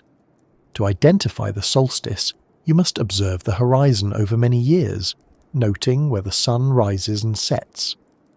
To fix that observation in stone requires planning, cooperation, and memory passed from generation to generation. These were not casual undertakings. They were expressions of accumulated wisdom, of a relationship with the land that was both scientific and spiritual. As the Sahara began to dry again around 5,000 years ago, sites like Nabta Plier were gradually abandoned. The lakes shrank, the grass withered, and the people moved on. But the stones remained. They outlasted the culture that built them, outlasted the rivers that once reflected them. When the desert finally closed over them, they waited in silence until the modern age uncovered them again.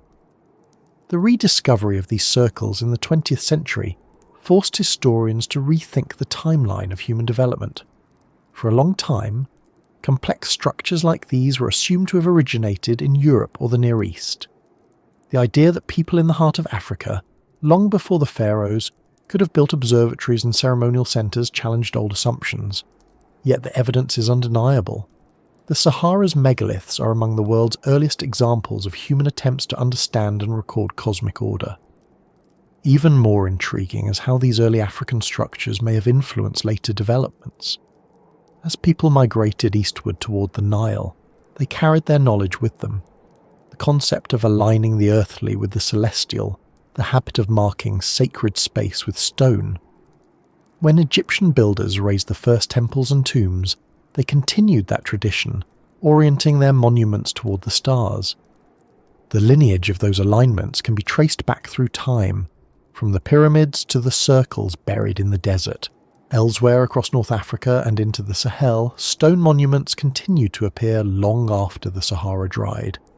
In Senegal and the Gambia, thousands of later stone circles dot the landscape, dating from the first millennium BCE. Though much younger than Nabta Plier, their persistence shows how deeply the idea of circular stone markers had taken root. Across time and geography, the form endured, connecting generations who never met but shared a sense of the world's continuity. The simplicity of the stone circle is deceptive. It looks primitive by modern standards, but it represents a complex understanding of balance, observation, and cooperation. To build a circle in the desert requires not just tools, but agreement on where to place the stones, on what they mean, on who will maintain them. It requires a shared belief that something intangible, like time or divinity, can be fixed into something tangible, like rock. In the silence of Nabta Plier, The stones still catch the light as the sun rises and sets, just as they did thousands of years ago. The horizon has shifted, the climate has changed, but the relationship between stone and sky remains. It's easy to imagine the herders who once gathered there, watching the same alignment, waiting for the first clouds of the rainy season to build in the distance. The desert would have smelled of dust and anticipation. The air would have been still, the sound of cattle low and patient, and then, one morning, the sun would rise exactly between the stones, and they would know it was time to move, to plant, to celebrate. The significance of such a moment cannot be overstated. It was knowledge encoded in the land itself, knowledge that bound people to place. The circle was both tool and temple, a convergence of observation and reverence. Even as the world changed around them, the stones anchored meaning. Modern science continues to study these structures, using techniques like ground-penetrating radar and 3D modelling to map their alignments more precisely. Some discoveries hint that there may be additional buried stones forming extensions of the main circles, perhaps marking longer cycles or other celestial events. Others reveal the presence of nearby hearths and habitation layers, suggesting that life here was not purely ritual, but integrated with daily existence. Each layer uncovered deepens the sense that these sites were part of a living landscape of science, art and faith intertwined. The more we learn, the more the stones seem to speak. They tell of people who watched the skies not out of curiosity but necessity, who found rhythm in chaos, who turned observation into structure. In their quiet endurance, they remind us that civilization did not begin with cities, but with understanding. The first monuments were not built to kings, but to the planet itself. All across the Sahara, beneath dunes and gravel plains, other circles may still lie hidden. Some are faintly visible from the air, subtle disruptions in the sand that form perfect rings when seen from above. Each discovery adds another chapter to the story of the people who mapped time in stone. And though their purpose can never be fully known, their intent is clear. They wanted to remember. The desert has done its best to erase them, but the geometry persists. Wind cannot scatter a circle. It can cover it, blur its edges, but the shape remains beneath. And in that persistence lies something deeply human, the desire to be part of something larger and longer than ourselves. The stone circles stand as markers of that desire. They do not shout, they do not crumble easily. They endure quietly, keeping their vigil over a landscape that once teemed with life. When the wind sweeps across them, it carries the same dust that once settled on the hands of those who placed each stone. The connection between then and now is invisible but unbroken. And beyond these circles, as the climate shifted and the last wet centuries faded into dryness, the people who built them faced a new reality. The rains grew less dependable, the grasslands retreated, and the lakes shrank into isolated pockets of water. What came next was a slow transformation that would change not only the Sahara's shape, but humanity's course. The desert was not born in a single moment. It arrived slowly, almost imperceptibly at first, like a long exhale that never stopped. For generations, the people of the Green Sahara must have watched it happen, without realizing what it would become. A few seasons of poor rain, a river that ran lower than usual, a lake that took longer to refill. These small changes were easy to accept at first, easy to adapt to. The earth has moods, after all, and the people who lived close to it understood that better than anyone. But then the pattern began to stretch. The seasons of rain grew shorter. The dry spells grew longer. The grass turned brittle. The dust lingered. Eventually the land began to shift beneath their feet, and the Sahara started its slow transformation into the desert we know today. The cause of that shift lay far beyond anything the people could see. It wasn't punishment or misfortune. It was astronomy. Earth's orbit around the sun is not constant. Over tens of thousands of years, the planet's tilt and shape of its path change slightly, altering how sunlight reaches different regions. These gradual variations, known as Milankovitch cycles, drive the great pulses of climate through history, the advance and retreat of ice, the greening and drying of continents. Around 6,000 years ago, those celestial rhythms began to turn again. The northern hemisphere's summers grew a little cooler. The monsoon rains that had once swept deep into the Sahara began to weaken and retreat southward. At first, the effect would have been subtle. The rains still came, just less predictably. Lakes shrank slightly each year, their shorelines drawing back like the edge of a receding tide. Rivers that had flowed wide began to fragment into shallow channels. Herds of animals moved farther and farther in search of water. For people living through it, the change might have seemed temporary. A drought, perhaps, something to endure. But the pattern didn't reverse. The green began to fade, slowly but relentlessly. In sediment cores taken from ancient lake beds, scientists can trace this transformation grain by grain. Layers of clay and organic matter give way to sand and dust, marking the transition from wet to dry. Pollen trapped in those layers tells the same story. Grass species vanish, replaced by desert shrubs. Fossilized shells of aquatic snails disappear entirely, replaced by wind-blown grains carried from afar. The change wasn't instantaneous, but it was profound. Within a few thousand years, a blink in geological time, the Sahara had crossed a threshold from savanna to sand. The shift did not happen evenly. Some regions dried faster than others. In the highlands, where mountains trapped the last threads of moisture, patches of green lingered for centuries. Oases formed where groundwater still reached the surface, creating islands of life amid an expanding sea of dryness. These oases became the last refuges for both people and animals. Communities that once roamed freely across open plains now clustered around these shrinking pockets of fertility, adjusting their lives to scarcity. At sites like Nabta Plier, the record of that adjustment is written in the ground. The stone circles that once aligned with the solstice stopped being maintained. The seasonal gatherings ceased. Hearths and dwellings show signs of abandonment. People began to move on, their paths following the last traces of water eastward and southward. As they went, they carried their knowledge, their traditions, and their memory of a greener world. For scientists, this period marks one of the most significant environmental transitions in human prehistory. It reshaped not only the land, but the trajectory of civilizations. As the Sahara dried, populations that had once been scattered across its lakes and grasslands were forced to concentrate along permanent rivers and coasts. Nowhere was this more transformative than along the Nile.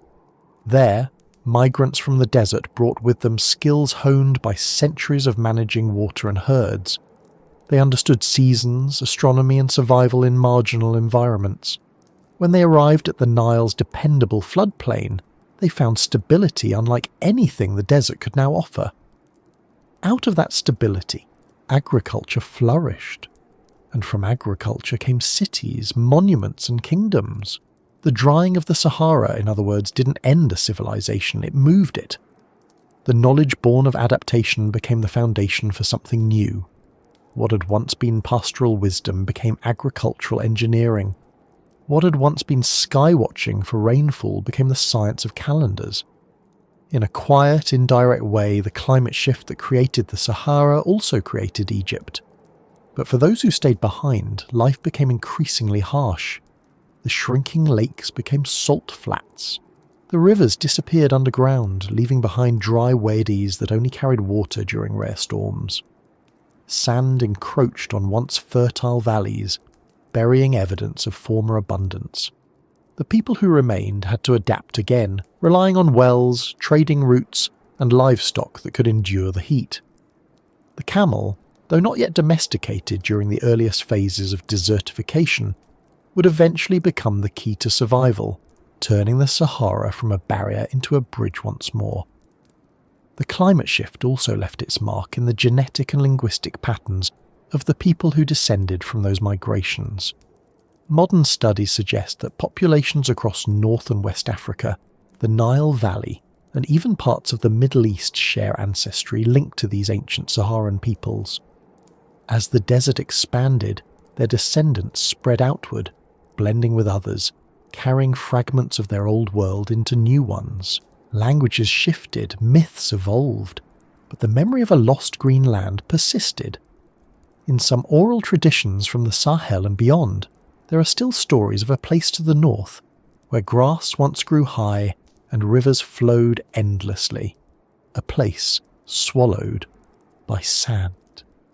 To imagine living through that transformation is to imagine a slow grief. Each generation would have known less water than the one before.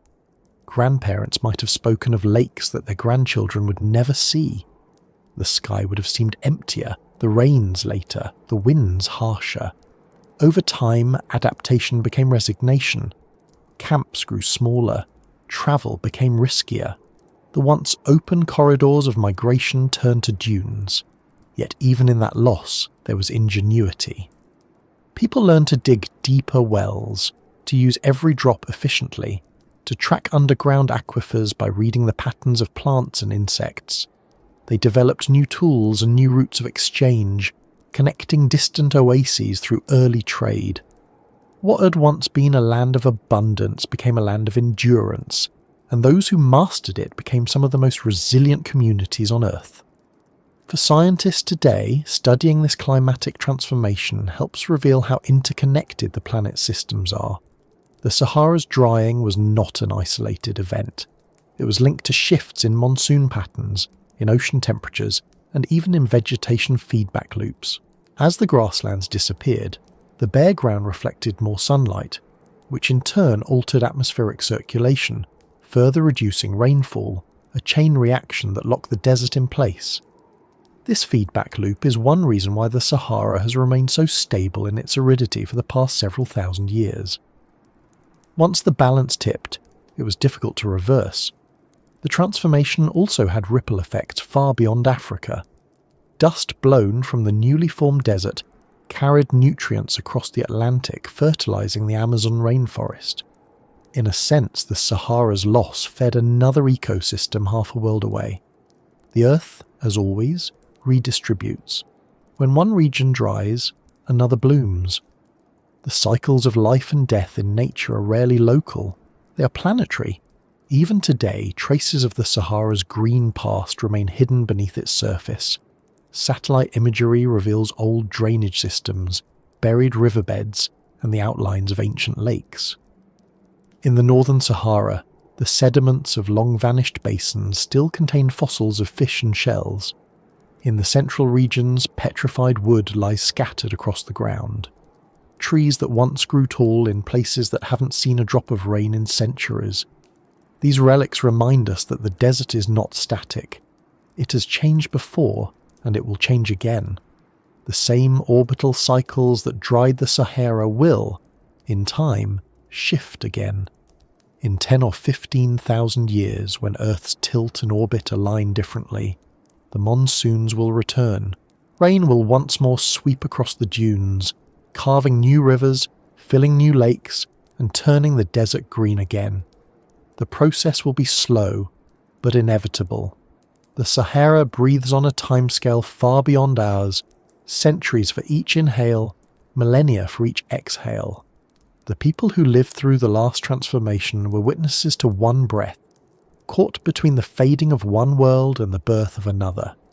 The record of that transition isn't only in sediments or fossils, it's in the art, the tools, and the architecture left behind. As the rains withdrew, so did the animals they depicted. In later rock paintings, elephants and hippos vanish, replaced by camels and horses. The change in imagery marks the moment when adaptation became necessity. The people who painted those walls were recording the death of an era, perhaps without realizing it. To them, it may have felt like weather. To us, it's history written in pigment. Archaeologists can even trace the emotional tone of that shift. Early pastoral scenes are lively and open, figures dancing, cattle grazing, rivers flowing. Later works become more restrained, more linear, as if the joy of abundance gave way to the discipline of survival. The landscapes in those paintings look sparse, the animals are fewer.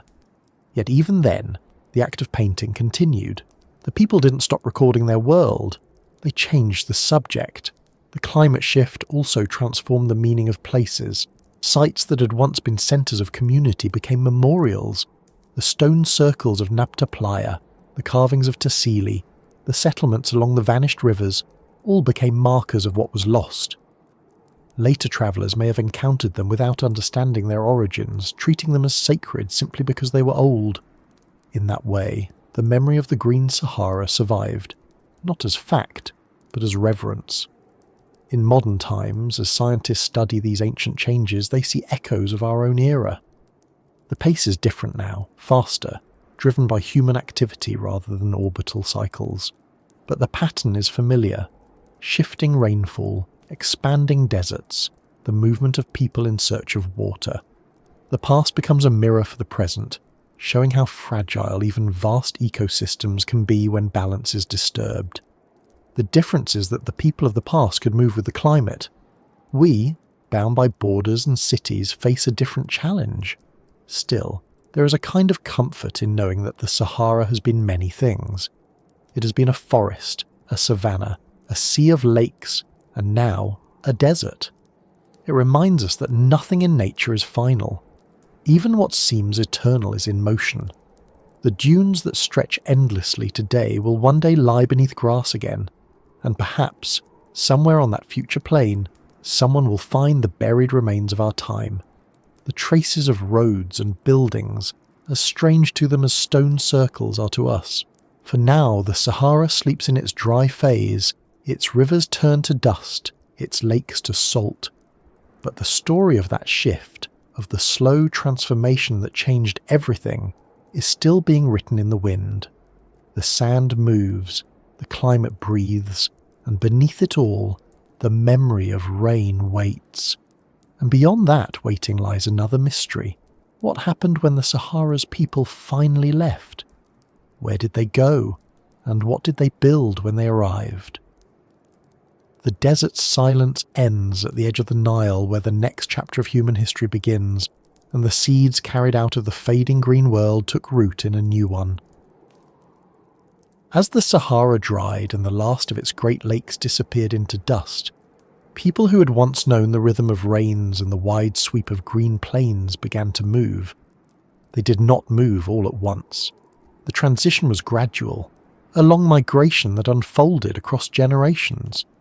Families followed the retreating water, herders searched for new pastures, and traders traced the old riverbeds toward the east, where one river never failed. The Nile became the great thread that gathered the scattered lives of the Sahara into something new. The river was constant even when the world around it changed. Every year it rose and fell with a rhythm that seemed almost deliberate, flooding the land and leaving behind a ribbon of fertile soil. For those who arrived from the desert, it must have seemed miraculous. After years of unreliable rain and shrinking lakes, here was a waterway that renewed itself, season after season. It was not just a place to live, it was stability itself. The people who settled along its banks did not arrive as blank slates. They carried with them the knowledge of the land they had left behind. They understood water and the cycles that governed it. They had learned to measure time by the stars, to mark the solstices and track the seasons. They had herded animals built with stone and honoured the patterns of nature through art and ceremony. When they reached the Nile Valley, they applied that same intelligence to a new environment. What emerged over time was not merely a community, but the seed of civilization. Before cities and temples, before pharaohs and writing, there were small villages. Archaeological evidence from sites like Merimde, Fayum and Badari show settlements that appeared along the Nile around 6,000 years ago. They were modest clusters of huts, surrounded by fields of barley and emmer wheat. The people farmed, fished, and raised cattle, just as their ancestors had done in the Green Sahara. They built granaries to store their harvests and dug channels to guide the floodwaters. These early farmers did not invent agriculture from nothing. They adapted it from what they already knew, transforming the knowledge of herding and seasonal movement into the practice of settled life. The rhythm of the Nile shaped everything. When the floods came, the fields disappeared under water and work turned to waiting. When the waters receded, they left behind rich black silt that could grow crops without fertilizer. Life became a cycle, dependable and predictable, mirroring the cosmic order the desert people had once observed in the stars.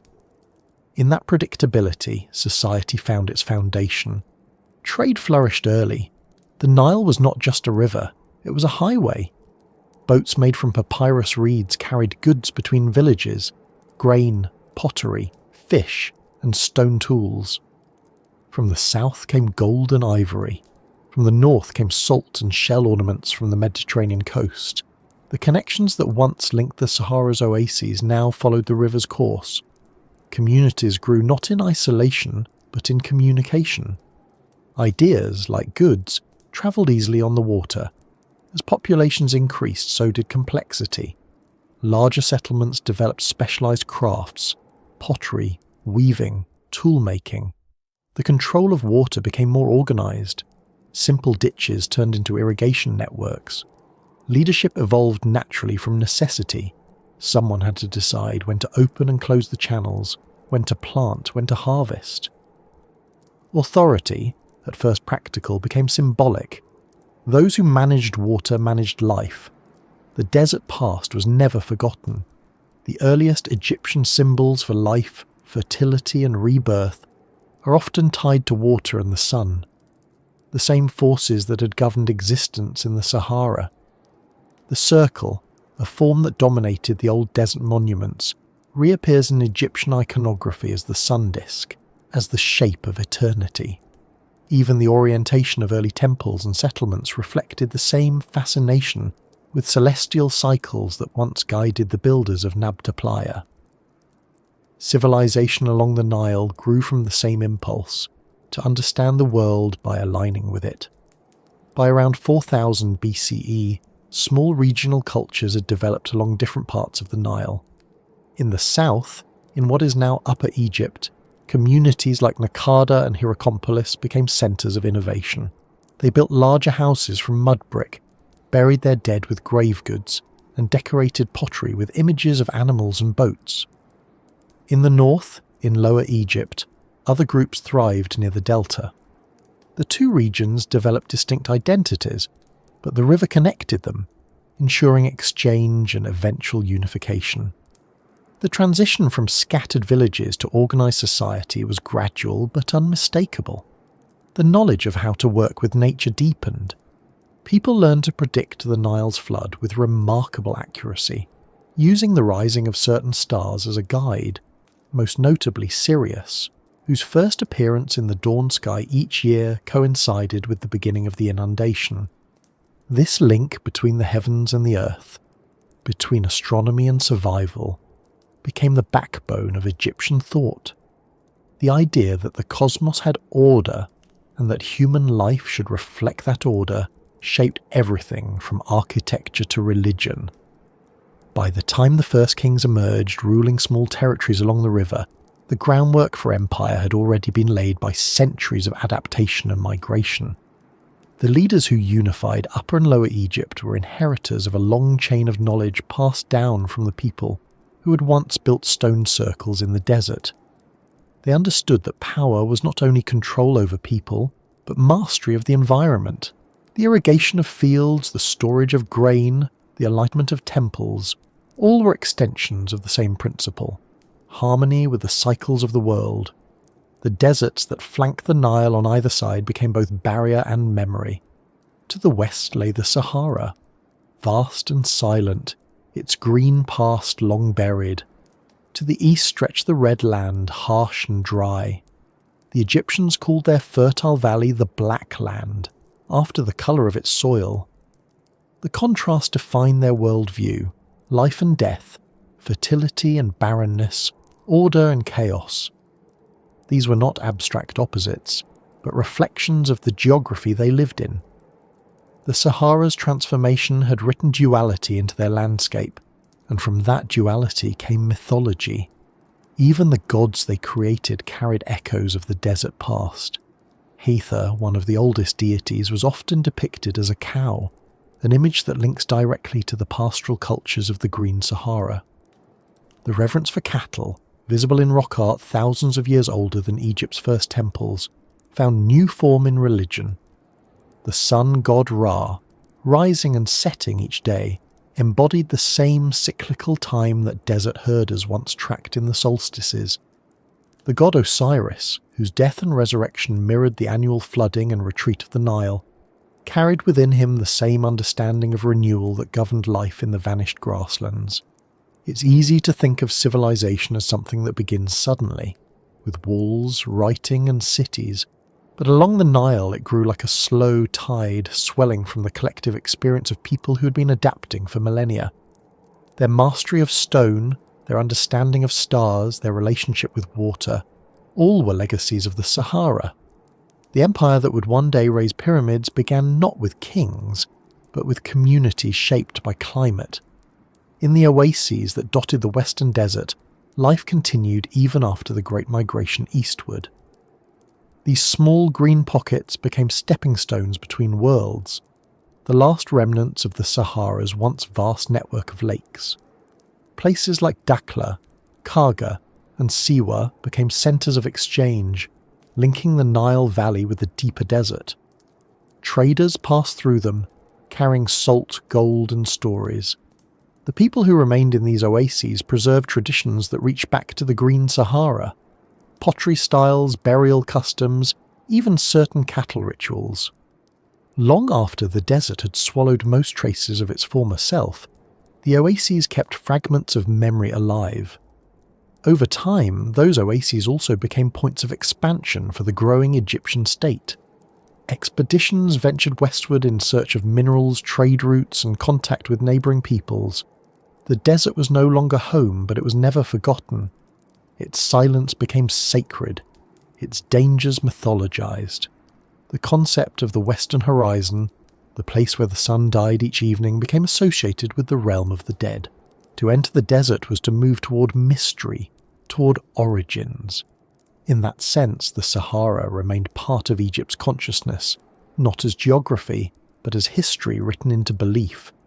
The evolution from oasis culture to empire is not just the story of Egypt. Similar transformations occurred wherever the drying Sahara pushed people toward more reliable water sources. Along the Niger, early settlements took root that would one day become centres of civilization in West Africa. In the Maghreb, coastal communities grew, trading with Mediterranean cultures while maintaining inland ties. The desert acted as both divider and connector, separating regions yet shaping them through shared heritage. When archaeologists piece together the fragments of this transformation, they find continuity rather than rupture. The tools of the desert herders and the farmers of the Nile share forms and materials. The burial practices evolve gradually, not abruptly. The orientation of sacred spaces toward the sun, the stars, the horizon remains consistent across time and distance.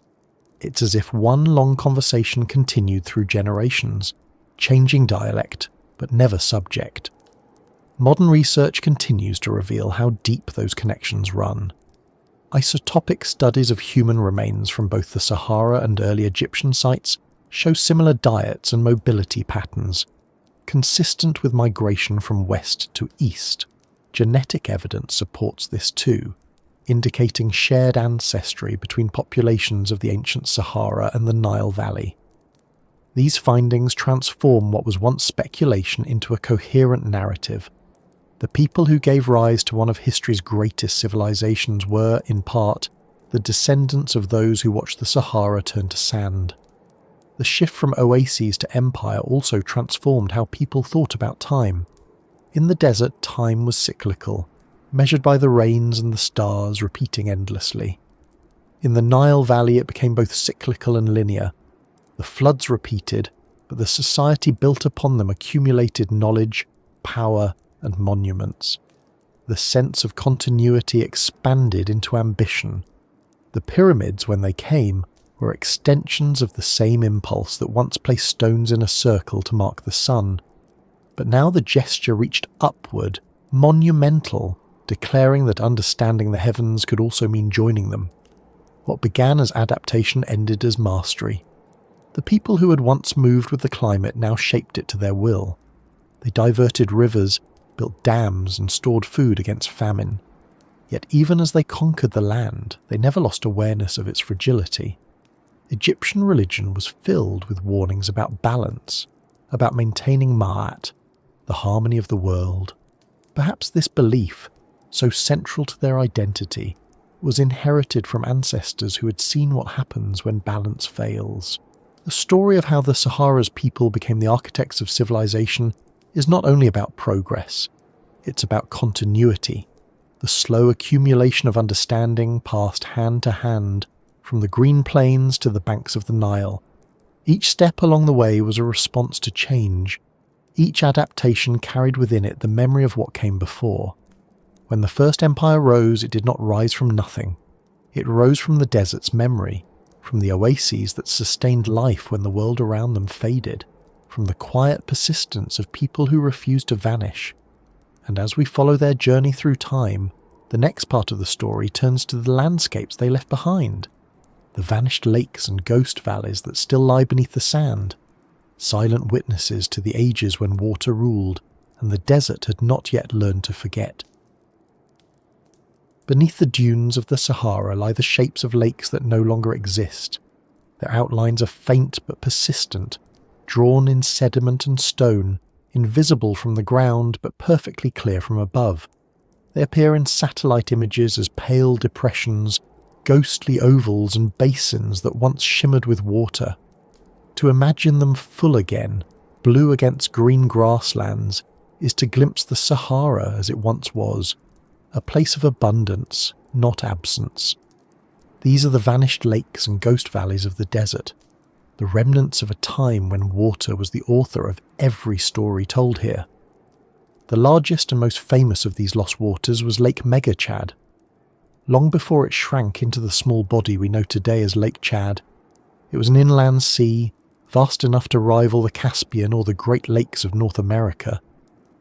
At its peak, around 6,000 years ago, it covered nearly 400,000 square kilometres, stretching across what is now Chad, Niger, Nigeria, and Cameroon. Its waves touched shores hundreds of kilometres apart. The air above it would have been heavy with moisture, its surface dotted with islands where people fished, gathered plants, and made camp. To those who lived along its shores, it must have seemed endless. Sediment cores taken from the former lake bed tell the story of its rise and fall. Layers of clay and silt alternate with sand and dust, marking cycles of flooding and drying. Embedded within those layers are the remains of freshwater mollusks, fish bones, and even the pollen of aquatic plants. In some places, ancient shorelines are still visible, a raised ridge of pebbles or a band of shells running across the landscape like the outline of a memory. From space, these ridges trace the contours of the old waterline, the last whisper of a lake that hasn't existed for millennia. When scientists mapped these formations, they realised how dramatic the transformation had been. The modern Lake Chad, which fluctuates between 1 and 2,000 square kilometres depending on rainfall, occupies less than 1% of its ancient extent. The difference is staggering, a reminder of how quickly climate can redraw the map of the world. Yet the ghost of the lake remains, not only in geology but in culture. Many local traditions still tell of a great water that once filled the land, a memory passed down through countless generations. The people who lived along Megachad's shores left behind artifacts that speak of adaptation and community. Stone tools, pottery fragments and fishhooks carved from bone have been found buried in the sediments of the old lake bed. They reveal a society that thrived on the water's bounty, fishing, gathering and herding along the floodplains. As the lake began to retreat, these communities followed its shrinking edge, moving with the water as it pulled back toward the centre. Their migration routes became invisible lines connecting the ancient and modern landscapes. Further north, other vanished lakes tell similar stories. In what is now Libya, the Fezzan Basin once held a network of lakes and rivers that fed into one another, forming an interconnected system. During the Sahara's green periods, this basin was alive with wetlands and forests. Fossilized remains of fish, hippos, and crocodiles found there confirm that it was once a thriving aquatic world. In the Uberi Sand Sea, a chain of saltwater oases known as the Mandara Lakes are all that remain of that system. These small, shimmering pools are the descendants of a once vast expanse of fresh water that sustained life for thousands of years. The evidence of these lakes isn't only found in sediments, it's written into the land itself. Dry valleys known as wadis snake across the desert floor, riverbeds that haven't carried water in thousands of years. Some are so large that they can only be fully traced from space. Their channels wind and branch just like living rivers, complete with tributaries and deltas. One of the most significant of these is the Wadi Taman Rasset, which stretches from the Hoggar Mountains in southern Algeria all the way to the Atlantic coast of Mauritania. In the past, it was a mighty river, possibly rivaling the Niger in size, carrying water from Central Africa to the ocean. Today, its course lies buried beneath hundreds of meters of sand, visible only as a shadow in radar imagery. When geologists examined satellite data from NASA's Shuttle Radar Topography mission, they found the unmistakable signature of this ancient river system. The Tamanrasset was not a single channel, but a network, a web of tributaries collecting rainfall from across the central Sahara. During the last wet period, around 10,000 years ago, it would have been a corridor of life, connecting lakes, forests and human settlements across what is now one of the most desolate regions on Earth. The river's delta still exists beneath the Atlantic, a submerged fan of sediments that marks where fresh water once met salt. For archaeologists, these ghost rivers are not just geological curiosities, they're clues to where people once lived. Along their ancient courses, remnants of tools, hearths and rock art have been found, suggesting that humans followed these waterways just as animals did. The rivers were lifelines, highways of movement and exchange. When they dried up, the patterns of human settlement shifted with them, forcing communities to adapt or relocate. The process of disappearance was neither sudden nor uniform. Some lakes evaporated completely. Others left behind saline residues that turned into shimmering salt flats. A few became oases, fed by the groundwater that still flows beneath the desert. These oases are, in a sense, the living ghosts of the vanished lakes, fragments of a system that once covered millions of square kilometres. When you stand at an oasis today, surrounded by palms and listening to the trickle of water, you're standing in the shadow of an ancient shoreline. Scientists studying the Sahara's hydrology have discovered that much of this hidden water still exists underground. The Nubian Sandstone Aquifer, one of the largest freshwater reserves on the planet, stretches beneath Egypt, Libya, Chad and Sudan. It contains water that fell as rain tens of thousands of years ago, during the last humid phase. In some places, wells tap into it, drawing up water that has not seen the surface since before civilization began. This fossil water is a direct connection to the Sahara's green past, a reminder that the desert's transformation was not total, only surface deep. In certain regions, ancient shorelines are so well preserved that they can be mapped in 3 dimensions. Using satellite radar, scientists have reconstructed the contours of long-lost lakes, revealing deltas, islands, and even the paths of ancient rivers that once fed them. These digital models allow researchers to simulate the Sahara as it was, a landscape of interconnected basins, a network of wetlands stretching across half a continent. In that simulation, the desert disappears, replaced by green and blue.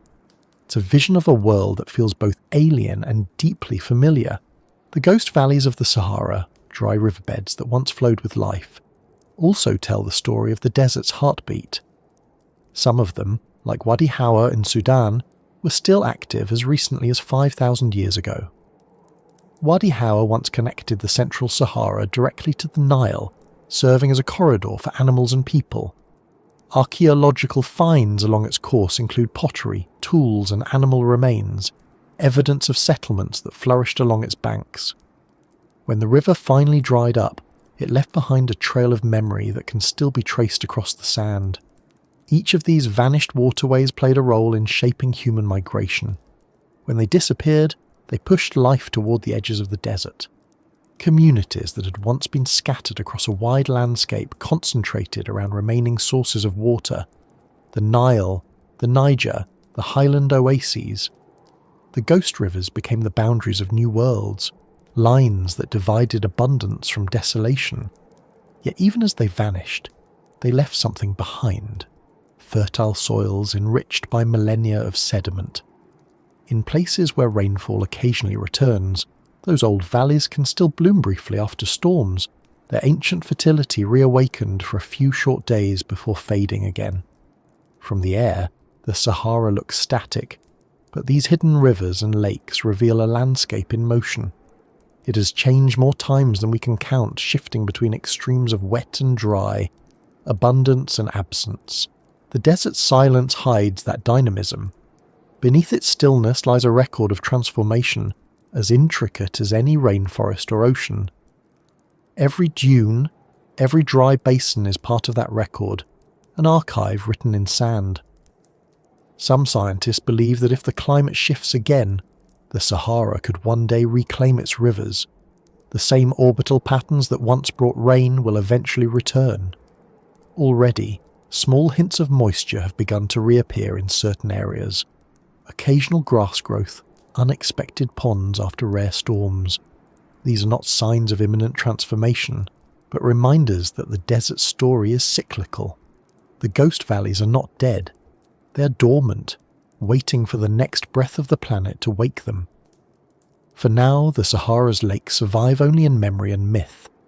In the oral traditions of tribes that still cross its expanse, stories persist of hidden waters, of underground seas, of wells that never run dry. These tales often point to real locations where groundwater still lies close to the surface, suggesting that cultural memory has preserved knowledge long after the landscape itself changed. The desert may have taken the lakes, but it could not take the idea of them. Walking across the dry basins today, you can sometimes find small traces that reveal what once was. Pebbles rounded smooth by waves that have not touched them in 10,000 years. Layers of white salt crust glinting in the sun, the last gift of vanished water. Fossilized fish bones scattered among the dunes. Each fragment is a whisper of an ecosystem erased by time but not forgotten by the earth. And then there are the patterns invisible to the eye, but readable by technology. Satellite radar and LIDAR have become the new tools for rediscovering the lost hydrology of the Sahara. With them, scientists can peer beneath the sand to reveal entire networks of ancient channels, deltas, and basins. These discoveries not only rewrite the desert's history, but also expand our understanding of how human civilization developed. Many of the earliest human sites align closely with these hidden rivers, confirming that people followed the water wherever it went. When the rivers vanished, they followed them underground, metaphorically and literally, learning to tap wells and find moisture in the most unlikely places. In this way, the Sahara's vanished lakes and ghost valleys continue to shape the present. They influence where people live, where trade routes form, even where vegetation can grow after rare rains. Their presence beneath the surface affects the temperature of the ground, the flow of wind, the patterns of dunes. The desert, though it appears uniform, carries within it the structure of its former self. To imagine standing on the shore of one of those ancient lakes is to imagine a different planet. The horizon would have been green, the air filled with the sound of insects and birds. Herds of animals would have come to drink, and people would have built their camps along the water's edge. The reflection of the sky in the lake would have stretched for kilometers, turning sunrise and sunset into vast shifting mirrors. The smell of wet soil, the movement of reeds in the wind, the laughter of children at the edge of the water, all of it gone now, replaced by silence and heat. Yet somewhere under the sand the memory persists. the desert's ghost lakes remind us that change is the rule, not the exception. What feels permanent is only paused. The dunes will move, the winds will shift, and perhaps one day the rains will return. When they do, the water will seek the same paths it always has, filling the old valleys, tracing the lines carved long ago by rivers that refuse to be forgotten. The desert will bloom again, not because it was conquered, but because it was always capable of renewal. And as we trace these lost waters, following their buried courses through rock and sand, we begin to approach the next part of the story, the echoes that linger not in stone or sediment, but in human memory. For even as the lakes vanished and the valleys dried, their presence lived on in the stories people told, in the myths that crossed generations, in the spoken history that carried the memory of water long after the desert had taken it away. The sand remembers. It may not hold words, but it keeps stories in other ways, buried fragments of pottery, the outlines of old hearths, the shapes of vanished rivers. Yet not all memory lives in the earth. Some of it survives in people, carried in voices, in songs, in the quiet repetition of tales told under the same stars that once reflected in ancient lakes. When the water disappeared and the dunes began to rise, the people of the Sahara carried more than tools and cattle with them. They carried memory. Over time, that memory turned into story, and story became myth.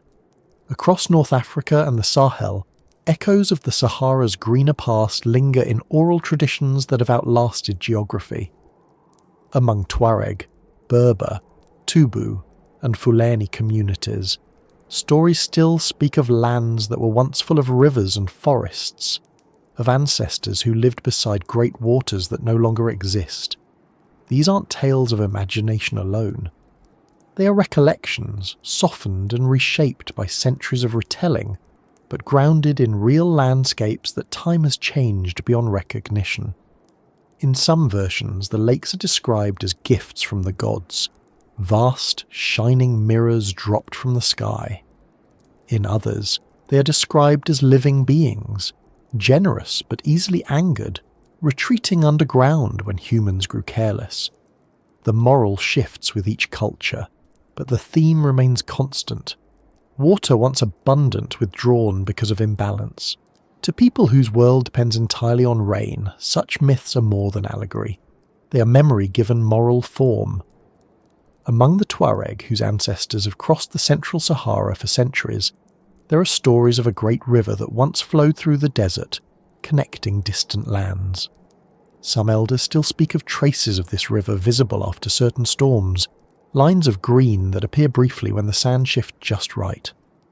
Modern scientists call this the Tamanrasset River, a buried channel mapped only recently through satellite radar.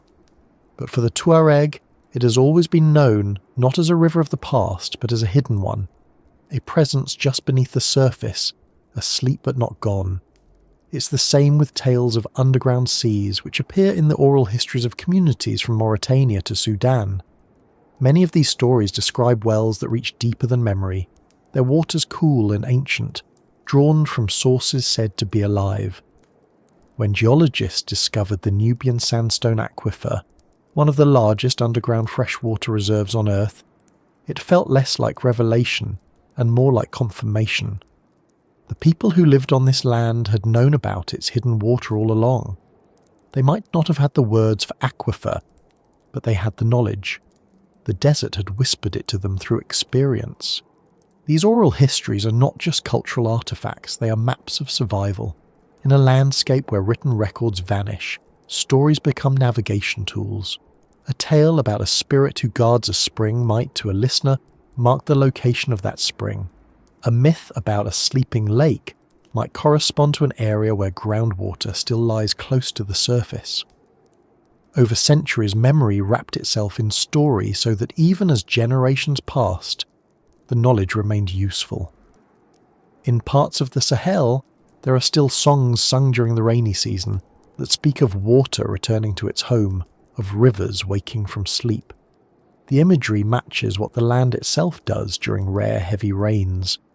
Dry valleys become torrents overnight, old riverbeds briefly reclaiming their purpose before drying again. The people who live there sing not just in celebration, but in recognition. They are greeting an old friend who visits rarely now, but once lived among them. Even the rhythms of certain traditional dances echo the landscape's cycles. Among the Wadabe, for instance, ceremonies held after rainfall mimic the movement of water and the wind. The gestures are slow, deliberate, repetitive, like ripples forming and fading. These rituals, performed for centuries, may seem purely aesthetic, but they are reminders of dependence, gratitude, and continuity. They carry fragments of the time when such ceremonies were not symbolic at all, but expressions of direct connection with the environment. As researchers began recording these oral traditions in the 20th century, patterns emerged. Different groups, separated by vast distances and languages, shared remarkably similar motifs of lost rivers, hidden wells, vanished rains, and migrations that followed the retreat of water. The consistency suggests a shared origin, possibly dating back to the period when the Sahara was still habitable. As the desert expanded, these stories travelled outward with its people, adapting to new landscapes but retaining their core. The universality of these themes extends beyond Africa. Across the world, ancient cultures tell of floods, of lost paradises, of water withdrawing or returning in cycles. The Sahara's oral history fits into this broader pattern, a local expression of a global truth, that water defines the boundaries of memory. When it leaves, it takes more than life, it takes familiarity. What remains is the urge to explain, to preserve, to remember through story. Some myths speak not of loss, but of endurance. In the oasis towns that punctuate the desert, Siwa, Gate, Janet, legends persist about wells that were never dug by human hands, springs that flow from the touch of ancient beings. These tales often centre around acts of kindness or balance. A traveller shares water with a stranger, and the ground opens in gratitude. Or a community forgets to honour a spring, and it dries up until respect is restored. In a region where water is sacred by necessity, these stories carry both moral and practical weight. They teach reverence for the resource that defines existence. What makes these oral traditions remarkable is not only their persistence, but their accuracy. When geographers compare certain myths to modern hydrological maps, correlations appear. A tale about a well that sings may describe the sound of air echoing in deep limestone shafts. A story about a sea that hides beneath the dunes aligns with known aquifer locations. The past, preserved through story, often anticipates scientific discovery. It's a reminder that knowledge doesn't always require instruments. It can live in language, shaped by observation and necessity. In many ways, these myths are the emotional continuation of the landscapes that disappeared. When the lakes and rivers went silent, their voices moved into story. The people kept speaking for them, keeping their presence alive in narrative form. To this day, some desert travellers pour a small measure of water into the sand before drinking, a gesture of acknowledgement to the land itself, as if sharing with the spirits of those old waters. In the stillness of the Sahara, such acts are both prayer and remembrance. There are also stories of migration told not as history, but as prophecy. In some traditions, ancestors are said to have been guided by stars or spirits toward new lands when the rains failed. The descriptions of these journeys align strikingly with the actual routes of ancient migrations from the Sahara to the Nile and beyond. The travellers in these tales carry cattle, seeds, and fire, crossing wastelands that were once meadows. Each version ends with arrival at a river, a mountain, a forest, and with the message that adaptation is part of identity. The desert teaches movement as a form of survival. The oral histories also preserve the emotional truth of climate change in ways that scientific data cannot. They describe not just what was lost, but how it felt to lose it. In some songs there's mourning for the rains, in others there's awe at the power of the sun. The the tone is never just sorrow, it's acceptance. The desert is not the enemy, it's part of the same rhythm that gave and took away. Listening to these stories, you can hear how deeply the people who lived here understood impermanence. They didn't deny it, they found meaning in it. Even in the most barren corners of the Sahara today, where dunes stretch unbroken to every horizon, traces of these memories linger in names. Many place names translate to words like valley, spring, lake, or rain. They are linguistic fossils surviving evidence of what the land once was. A traveller moving through these areas unknowingly speaks the names of vanished waters, repeating them like incantations. The map itself has become an archive of the past. Some researchers studying these oral traditions believe that they may help locate still undiscovered archaeological sites. By following the geographic clues embedded in myths, scientists have identified areas where ancient lake beds or settlements might lie buried. The collaboration between local storytellers and modern researchers has led to discoveries that neither could have made alone. It's a rare partnership between two kinds of memory, scientific and cultural, each confirming the other. The persistence of these stories across millennia also raises a deeper question about human memory itself. How far back can oral history truly reach? Can a story survive 10,000 years? In the case of the Sahara, the evidence suggests it can. The physical changes in the landscape happened slowly enough that each generation could pass its knowledge to the next.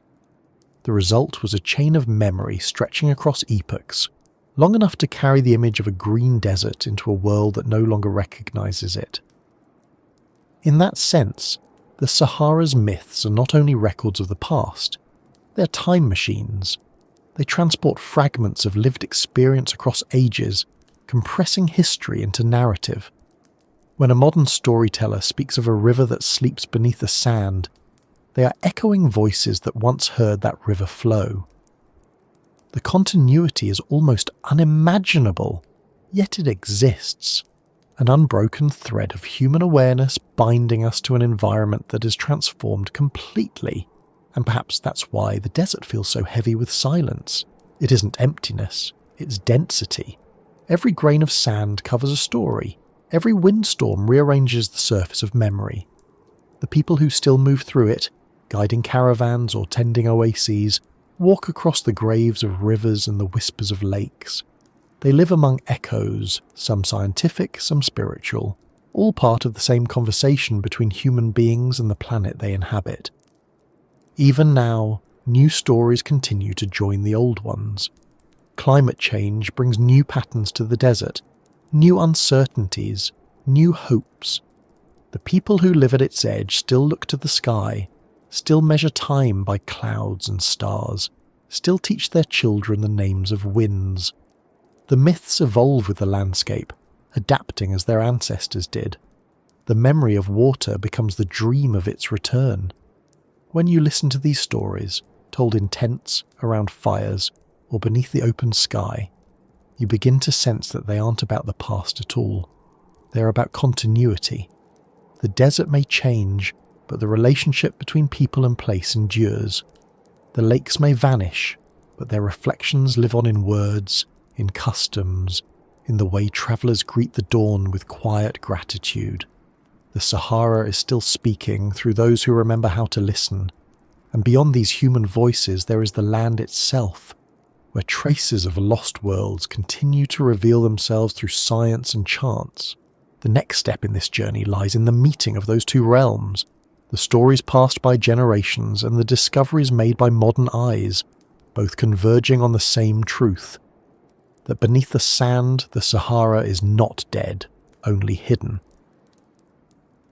Beneath the Sahara's endless dunes, under layers of sand that shift with every gust of wind, lie traces of structures built by hands long gone.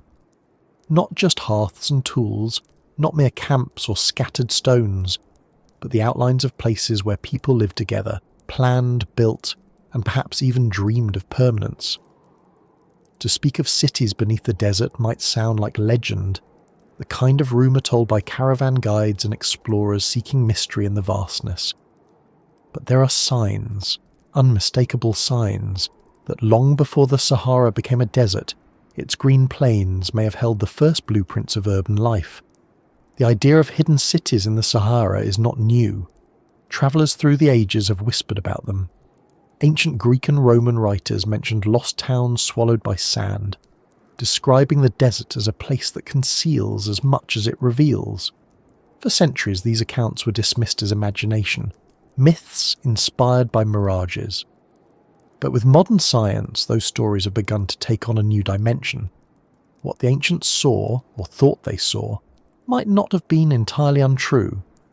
When satellites began scanning the Sahara from orbit, they revealed a landscape far more complex than anyone had guessed. Beneath the dunes are patterns, grids, alignments, rectangular anomalies that cannot be explained by geology alone. Some of these are ancient river deltas, but others show the regularity of construction. Archaeologists studying radar and infrared data have identified dozens of such sites, most buried under tens of meters of sand. To the eye, the surface looks untouched. To the senses, it's a palimpsest, a surface written over again and again by wind and time. One of the most intriguing discoveries came from the southwestern edge of Egypt, near what was once the Great Gilf Kebir Plateau. In satellite imagery, researchers noticed a cluster of rectangular outlines arranged with an order that suggested human design. The area lies deep in what is now one of the most remote corners of the desert, hundreds of kilometres from any settlement or modern road. When expeditions reached the site, they found fragments of pottery, tools and foundations made from stone blocks buried in the sand. The layout was unmistakable. Streets or pathways intersecting at right angles, courtyards surrounded by walls, and the remnants of what may have been storage rooms or dwellings. It wasn't a mirage. It was a settlement, one that had been covered for thousands of years. The age of these structures is difficult to determine precisely. Radiocarbon dating of organic material from nearby layers places them somewhere between 7,000 and 8,000 years ago, during the final centuries of the Sahara's last humid phase. In that time, the region was fertile enough to support cattle herders, farmers, and communities who gathered near seasonal lakes. What makes this discovery extraordinary is its scale. It suggests not a temporary camp, but a settled community, a place built to last. Similar finds have emerged elsewhere. In Niger, near the Air Mountains, archaeologists have found traces of large stone enclosures and what appear to be streets lined with circular dwellings. In Chad, near the ancient basin of Mega-Chad, ground-penetrating radar has revealed buried walls stretching for hundreds of meters, their straight lines cutting across the irregular patterns of the natural landscape. These aren't random, they are intentional, geometric and human. When scientists compare the distribution of these sites to the paths of ancient rivers, a clear pattern emerges. Every major buried settlement sits near what was once a water source, either a river, a lake, or an oasis. The people who built them knew exactly where to live, placing their homes where water was most reliable. As the rivers began to dry and the lakes retreated, these cities would have been abandoned gradually, each generation moving closer to the last remaining water until there was none left. Then the sand arrived, slow and patient, erasing the rooftops, the walls, the streets. The wind became the caretaker of what remained. Some of these buried structures are so well preserved that scientists can still see their outlines clearly from satellite imagery. In one site in Mauritania, circular stone foundations overlap in clusters, suggesting neighbourhoods or family compounds. The arrangement resembles the layout of early farming villages found in the Nile Valley, hinting at a shared cultural heritage.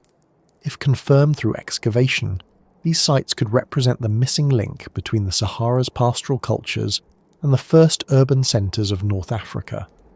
The challenge, of course, is access. Excavating in the Sahara is not like working anywhere else. The heat can melt equipment. The sand shifts unpredictably, burying camps overnight. Windstorms erase tyre tracks and footprints within hours. Even finding a site once it's been located from orbit can be a challenge. Coordinates on paper mean little in a sea of identical dunes. Many discoveries remain unvisited, known only through data and imagery. The desert guards its secrets closely. Still, progress continues. Using techniques like synthetic aperture radar and magnetometry, researchers can now peer beneath the surface without disturbing it. These methods have revealed what traditional archaeology never could: a hidden map of human presence stretching across thousands of kilometres. The Sahara, once thought empty, is revealing itself as one of the richest archaeological landscapes on Earth, its cities buried not by collapse, but by climate. Some of the findings challenge long-held assumptions about when and where complex societies first formed. For decades, the narrative of civilization has centered on river valleys, the Nile, the Tigris, the Euphrates, the Indus. But the evidence emerging from the Sahara suggests that people here may have begun building organized communities just as early, perhaps earlier. The same forces that later shaped Egypt, the management of water, the observation of the sky, the creation of shared spaces, were already present in the desert's green centuries. Civilization, it seems, was not born in one place, but in many, wherever people learned to work with the rhythms of nature rather than against them. There's another dimension to these discoveries: the possibility of preservation. The dryness of the Sahara, though it destroyed life, has also protected what life left behind. Organic materials that would have decayed elsewhere, wood, bone, even textiles, can survive for millennia under the sand. In some excavations, seeds have been found intact, grains of ancient cereals that once filled storage pits. In others, fragments of leather, beads and carvings have emerged, untouched since the day they were buried. The desert is both tomb and archive, destroying and preserving at once. For those who study ancient architecture, the design of these buried settlements offers insight into how people adapted to the environment. Houses were often semi-subterranean, built partially below ground to stay cool. Walls were thick, sometimes lined with mud or clay to retain moisture. In larger structures, narrow alleys provided shade and channeled wind for ventilation. Even in their earliest forms, these designs reveal an understanding of climate-responsive building, a skill that modern architects still study today. The presence of organised layouts and communal buildings also suggests social complexity. These were not isolated families but coordinated groups, working together to build and maintain shared spaces. Some areas within the sites appear to have been used for storage, others for gathering, perhaps for rituals or decision-making. The architecture mirrors the social structure: interdependent, cooperative, balanced between individuality and community. It's easy to forget that such sophistication existed before the written word. When we picture early human life, we often imagine scattered tribes and temporary shelters, but the Sahara's buried cities remind us that the desire for permanence, for structure and belonging, is ancient. Even when the environment was unpredictable, people sought to build places that could endure. There are legends, too, that seem to echo these buried realities. In Mauritania, there's a story told of a city called Zazura, said to lie hidden among the dunes, a place of white walls and running water, where birds sing and palm trees grow. The legend has persisted for centuries, passed among desert nomads and recorded by travellers from the Middle Ages onward. For a long time, Zazura was dismissed as myth, a mirage born of longing for water, but when archaeologists began uncovering evidence of ancient settlements in the very regions where the legend placed it, the line between myth and history blurred. Perhaps Zazura was never a single city, but a memory of many carried forward in story long after their stones were buried. The pattern repeats across cultures. In Sudan, oral traditions speak of buried towns where the spirits of the old people still live, invisible but present. In Libya, elders tell of the houses beneath the wind, a phrase that describes both the ruins under the dunes and the way sand reshapes them.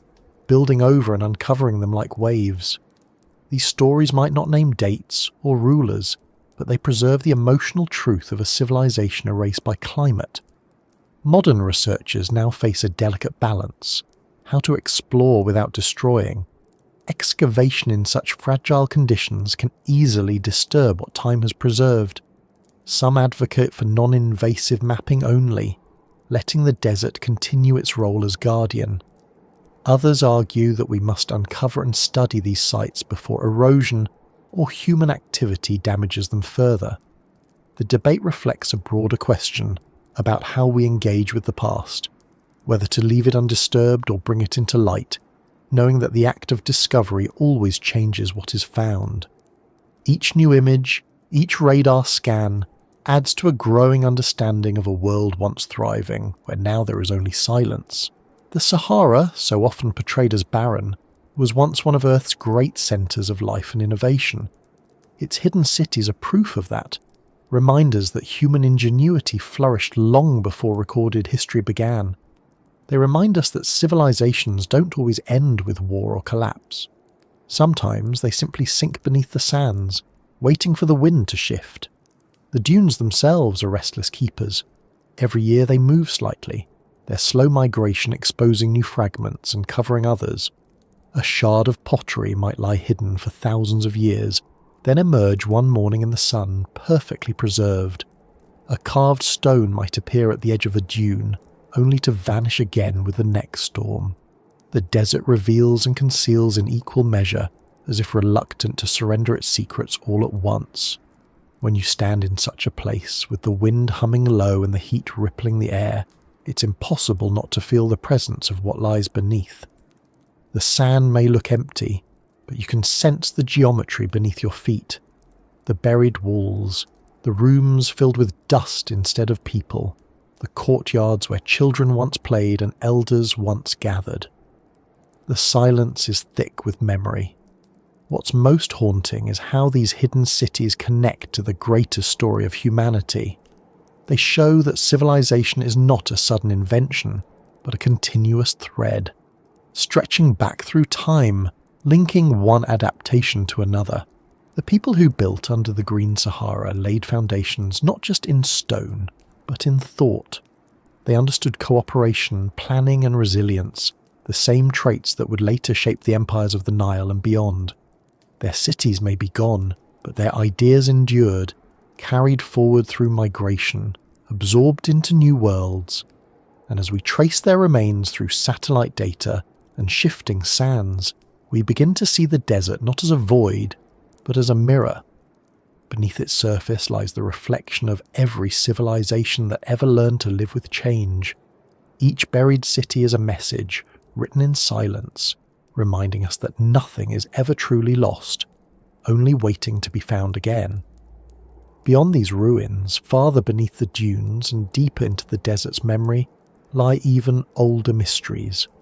For in some places the sand covers not only human cities, but the fossils of entire ecosystems, forests, rivers, creatures that roamed long before people ever arrived. The Sahara's story stretches far beyond humanity, into the deep time of the planet itself, and to understand what the desert hides fully, we must follow that trail even further back, into the age when it was not a land of sand, but a world of giants. Seen from space, the Sahara does not look empty. It looks alive, almost fluid. From orbit, the desert is a canvas of motion, ridges curling like waves, valleys twisting in slow spirals, ancient riverbeds frozen mid-flow. To the naked eye on the ground, the Sahara seems endless and uniform, but from above, patterns begin to emerge. They are vast and intricate, traces of a world that once thrived here. In the language of satellites and sensors, the desert speaks of its own past, revealing what the human eye cannot. The first time astronauts looked down on the Sahara, they were struck not by its emptiness but by its complexity. Instead of a flat sea of sand, they saw layers of colour, red, gold, brown and even violet, streaked by long winding shadows.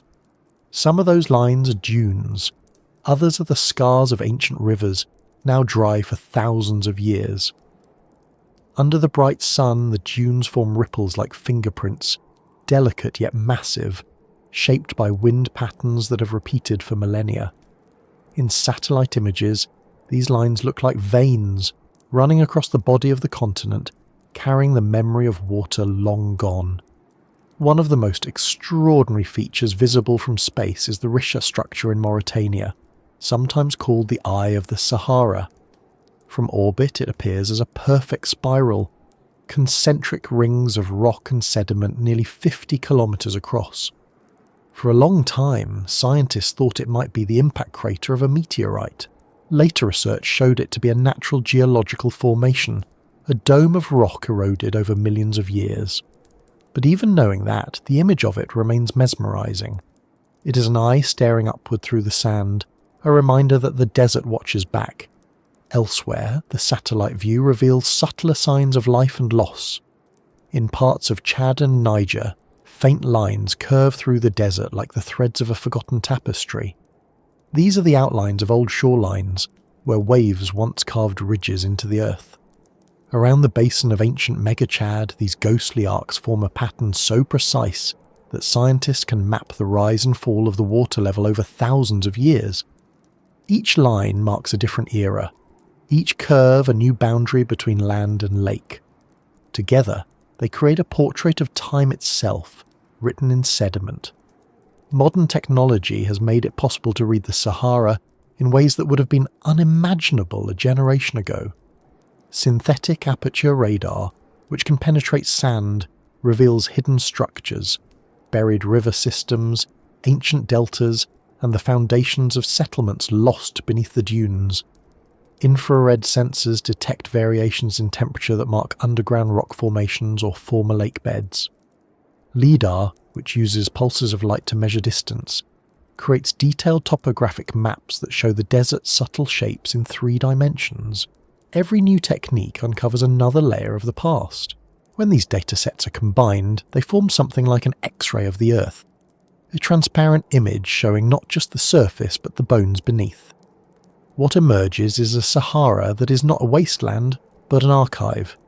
You can see the channels of rivers that once connected Central Africa to the Mediterranean. You can trace the footprints of migration routes, the paths of early trade, the shapes of lost lakes that once mirrored the sky. The desert becomes a palimpsest of human and planetary history, every layer overlapping the next.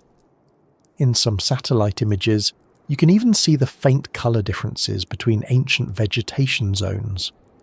Where forests once stood, the soil is darker, richer in organic residue. Where grasslands dominated, the ground reflects sunlight differently. These invisible tones tell the story of how the Sahara's ecosystems changed over time, how climate sculpted not just the land but the lives that depended on it. The precision is astonishing.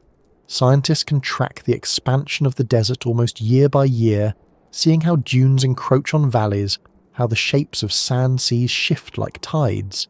It is change made visible. From orbit, you also see the patterns created by human hands, both ancient and modern. The long, straight lines of caravan routes cut across the dunes, connecting oases that have existed for thousands of years. The dark patches of old settlements dot the edges of these routes, often clustered near dry riverbeds or wells. In some cases, you can see the remains of fields, rectangular plots carved into the ground, their outlines faint but unmistakable. They are the ghosts of agriculture from an age when rain was dependable, when the Sahara fed rather than forbade. One of the most striking discoveries made through satellite imagery is the scale of the ancient river systems hidden beneath the desert. The Wadi Tamanrasset, stretching from the Central Highlands to the Atlantic, is only the largest. Others branch northward, joining the basins of the Niger and the Nile. These networks show that the Sahara was once a crossroads of water, not a barrier. Rivers connected people and ecosystems across thousands of kilometres. Their dry channels still shape the movement of wind and sand today, invisible architects of the modern desert's form. Scientists studying these riverbeds have found evidence that they may still carry water deep underground. In radar images, certain channels show signs of moisture, suggesting that ancient flow paths continue to guide groundwater movement. This hidden water supports modern oases, linking the present directly to the past. The same channels that once hosted fish and reeds now feed date palms and wells. The continuity is quiet but profound. From space, even the dunes themselves reveal patterns of history. They are not random. Each sand sea or erg has its own structure determined by prevailing winds, topography, and the remnants of older landscapes beneath. Some dunes align with buried valleys, others form spirals around ancient highlands. In places you can see where the wind has carved the edges of long-buried cliffs, exposing rock strata that tell stories millions of years older than humanity. The dunes are both creation and erosion at once, builders and destroyers in the same motion. Colour, too, carries meaning. In satellite composites, the Sahara's palette shifts from deep rust red in the east to pale yellow in the west, with streaks of dark grey marking volcanic fields and basalt plateaus. These colours are not random decoration. They reveal the mineral composition of the desert, the chemical traces of ancient environments. Iron-rich soils mark former wetlands. Lighter sands trace the remains of ancient beaches. What looks, from the ground, like endless monotony becomes, from orbit, a mosaic of geological history. Some of the most powerful images come not from satellites, but from astronauts themselves. They describe how, during passes over North Africa, the Sahara seems to change depending on the angle of sunlight. At dawn, it glows gold. At noon, it turns almost white, blinding in its brightness. At dusk, it deepens to copper and purple, the long shadows of dunes stretching for kilometres. In photographs taken from the International Space Station, the desert looks alive with texture. Ridges and valleys forming patterns that resemble waves frozen in time. It is difficult to look at those images and not think of the ocean it once was, or the rivers that shaped it. For planetary scientists, the Sahara is more than a subject of archaeology. It is also a key to understanding other worlds. The dunes and dry valleys of Mars, for instance, bear an uncanny resemblance to those of the Sahara.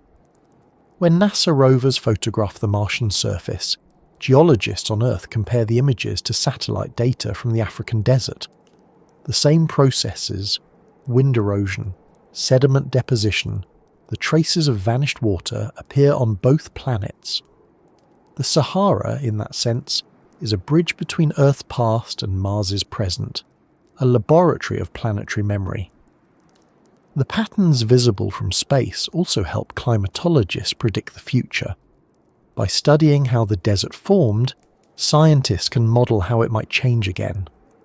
The distribution of dust, for example, plays a critical role in global weather. Each year, winds lift millions of tons of Sahara dust into the atmosphere, carrying it across oceans. From orbit, this movement appears as a pale veil stretching westward over the Atlantic. That dust fertilizes the Amazon rainforest and influences hurricane formation. It is the Sahara's way of staying connected to the rest of the planet, even in its apparent stillness.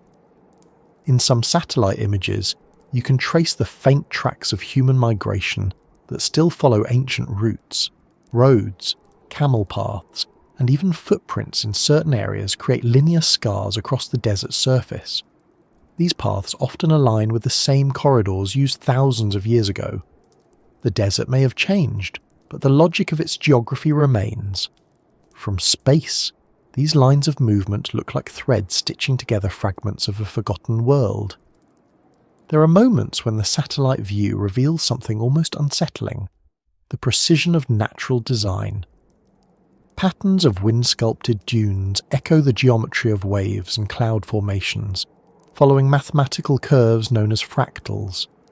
The same shapes repeat at different scales, from a few meters to hundreds of kilometers.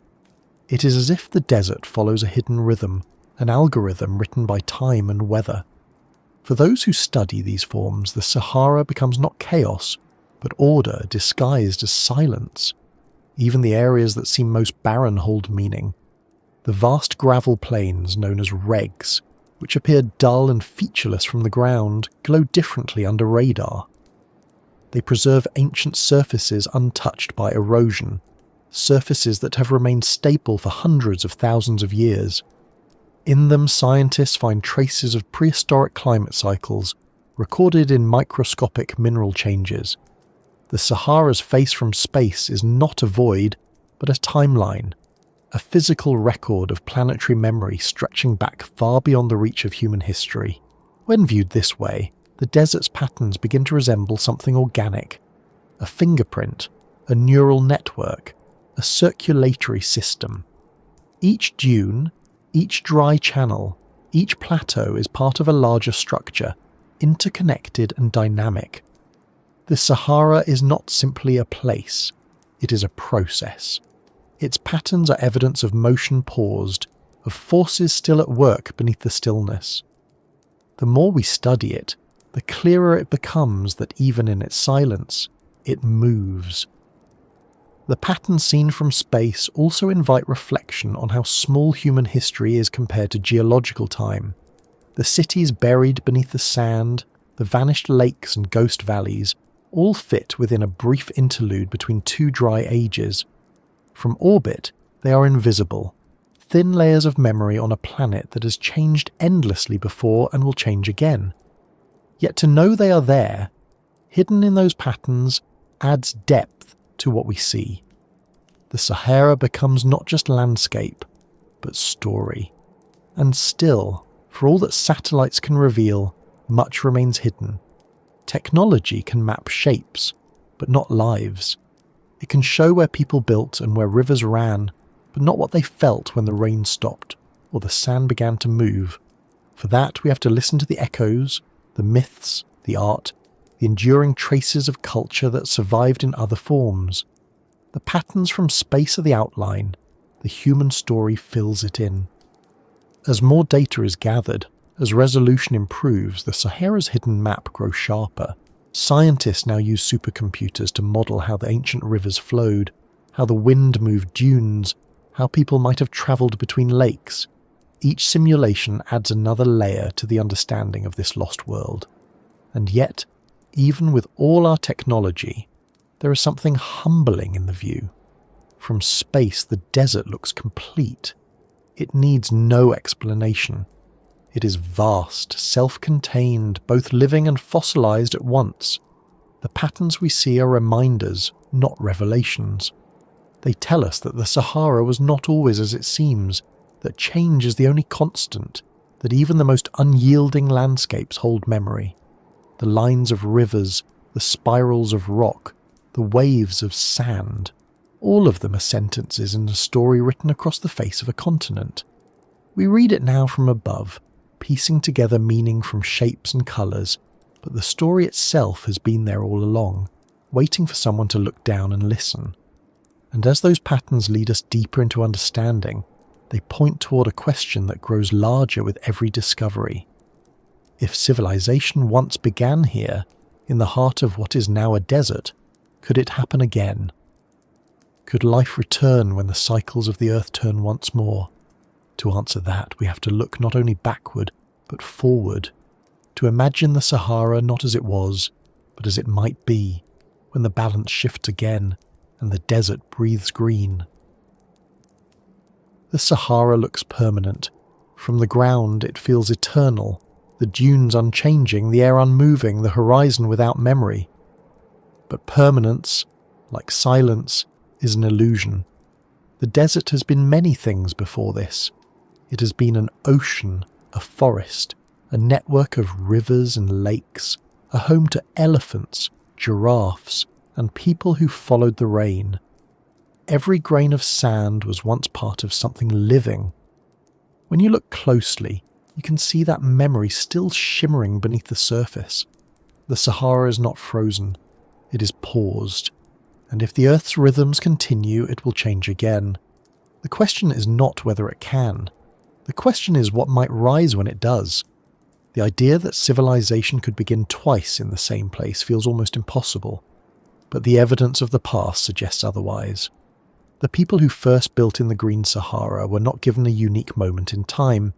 They lived in one of the planet's recurring cycles, periods of abundance followed by dryness, rebirth followed by dormancy. The same astronomical patterns that brought the rains before will one day bring them again. The orbit of the Earth will tilt, the monsoon will strengthen, and the desert will bloom. It may take 10 or 15,000 years, but the transformation is certain. The Sahara breathes on a timescale beyond ours.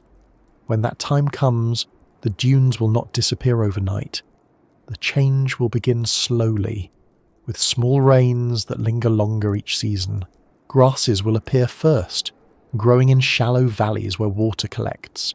Seeds buried for millennia will wake, their dormancy broken. Animals will follow, the migratory birds first, then herds of antelope and gazelle returning to new grazing grounds. Rivers will carve themselves anew along the old ghost valleys, guided by the same paths that water followed before. The buried channels mapped by satellites will once again fill with flow. The desert will turn from reflection to refraction, light scattering through green instead of gold. For humanity, such a transformation would not go unnoticed. By the time the Sahara begins to green again, we will have changed beyond recognition. Cities will rise and fall elsewhere. Technology will advance in ways we can barely imagine. But the principle will remain the same. Where there is water, there is life. And life, given time and stability, builds. It builds homes, communities, and meaning. Civilization is not a single event. It is a response to opportunity. The future Green Sahara would not be an untouched wilderness. It would likely begin as a patchwork, pockets of fertility surrounded by dry zones, scattered like islands in a golden sea. Early settlers would come to manage these new wetlands, much as their ancestors did 10,000 years before. They would farm, herd, and perhaps rediscover the same principles that once shaped Nabta Plier and the ancient oases. But unlike those early peoples, they would arrive armed with the knowledge of everything that came after: agriculture, engineering, climate science. Their challenge would be not to create civilization from nothing, but to create it wisely, in balance with the cycles that made it possible. It's tempting to imagine the greening of the Sahara as a triumph, as nature restored. But if history teaches anything, it's that abundance is fragile. The last time the Sahara turned green, humans adapted to it but also depended on it completely. When the climate shifted, they were forced to move, and their world dissolved into sand. The same could happen again, though in a far more crowded and interconnected age. A new Green Sahara would be both promise and test, a chance to rebuild, but also a challenge to sustain without repeating the mistakes of the past. Scientists have begun to model what that transformation might look like. Using orbital mechanics and climate simulations, they can predict the slow return of the African monsoon. When Earth's tilt increases again, the northern hemisphere will receive more summer sunlight. The equatorial heat will intensify, drawing moisture-laden air farther north. Rains will creep upward from the tropics, feeding rivers and lakes across the desert's centre. It will not be uniform. Some areas will flood, others will remain arid, but the overall pattern will be unmistakable. The Sahara will begin to pulse with life once more. Already there are hints of this future written in the present. In parts of the Sahel, at the southern edge of the desert, rainfall has begun to increase after decades of decline. Grasslands are slowly reclaiming territory lost to sand. Communities there speak of seasons that feel more generous, of wells filling a little faster each year. These are small signs, perhaps temporary, but they echo the beginnings of change seen in the geological record. Climate is patient, but not static. The same forces that built the desert can undo it. If civilization were to begin again in the Sahara, it would likely follow familiar patterns. Water would dictate settlement, just as it always has. Villages would rise near the rivers, fields would appear in the floodplains, and trade routes would form between oases. The same geography that once supported ancient life would guide the new. The difference would be awareness. The people of this future Sahara, whatever form humanity takes by then, would know they stand on the remains of older worlds. They would know that the green is temporary, that every abundance carries the memory of its loss. That awareness could shape how they live. In that sense, the next civilization of the Sahara would not be a repetition, but a continuation. The desert has already taught us everything we need to know about adaptation, resilience, and balance. The people who lived through its last transformation wrote those lessons in stone, art, and myth. We rediscover them every time we unearth a tool, decode a painting, or trace a riverbed from space. The question is whether we will listen. Modern technology offers possibilities that ancient people could never have imagined. If and when the Sahara begins to green again, we will have the ability to guide it, to plant forests, restore lakes, and manage water with precision. Projects like the Great Green Wall, already underway in the Sahel, hint at what might come. Across thousands of kilometres, communities are planting trees to stop the spread of desertification. It is a small act against a vast backdrop, but it mirrors the same instinct that drove the first humans to settle here, to shape the land so it can sustain life. Some scientists and futurists have even proposed accelerating the process, using technology to bring the Sahara back to life sooner. Ideas range from large-scale irrigation and cloud seeding to solar-powered desalination projects along the coast. The goal is ambitious: to transform one of the harshest environments on Earth into a carbon sink, a source of agriculture, and perhaps a new cradle of civilization. Critics call it unrealistic. Others call it inevitable. Either way, the dream persists, echoing the deep memory of a time when the Sahara was green. Yet for all our knowledge, there is humility in this possibility. The desert is not an empty canvas waiting for us to paint upon it. It is a living system with its own rules, older and wiser than any human plan.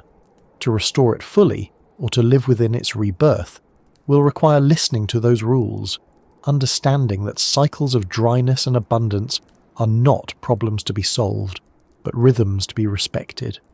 The first Saharan civilizations learned that lesson by necessity.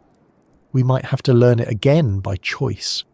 There's a kind of poetic symmetry in the idea of civilization beginning twice in the same place. The first time it rose from adaptation, humans responding to the environment's generosity and retreating when it withdrew. The second time it might rise from understanding, humans returning to the environment with awareness of its cycles. In that way, history could complete its circle. The desert that once forced migration might one day draw people back. The rivers that vanished might flow again, and on their banks new cities might rise, built not in defiance of the desert, but in partnership with it. From space, the future Sahara might again look like a mosaic of blue and green, the old river systems reawakened, the basins filled with water reflecting the sky. Satellites would capture the transformation as it unfolds, first patches of vegetation, then expanding networks of wetlands and forests. To future observers, it might look like a planet healing itself. To the descendants of those who once crossed this land, it would look like home. What would those future civilizations remember of us? Perhaps they would find our cities buried, as we now find the ones beneath the sand. Traces of ambition and wonder, scattered across a landscape changed beyond recognition. They might study our records and satellites as we study fossils and rock art, piecing together the story of how we lived and what we valued. And maybe, if they are careful, they will see that the story was never about loss, but continuity. Because that is what the Sahara teaches. Above all, it does not end. It changes. It turns its own destruction into preservation, its silence into memory. Every time it greens and dries again, it carries forward a little of what came before. Civilizations may vanish, but the knowledge they leave behind of how to live with the land, how to adapt to its breath, remains buried, waiting for rediscovery. If civilization were to begin twice in the same place, it would not be a repetition of history, it would be a reflection of learning. The dunes that once buried the past would cradle the future. The same winds that erased footprints would carry seeds. The same sky that once watched over cattle herders and astronomers would watch again, unchanged in its quiet attention. And as the cycle begins anew, perhaps humanity will recognize itself not as the master of the desert, but as its student. The Sahara has already shown what happens when balance is lost, and what can grow when it is found. If it becomes green again, the challenge will not be to build another empire, but to build endurance, to create a way of living that honours both the abundance and the silence that follows it.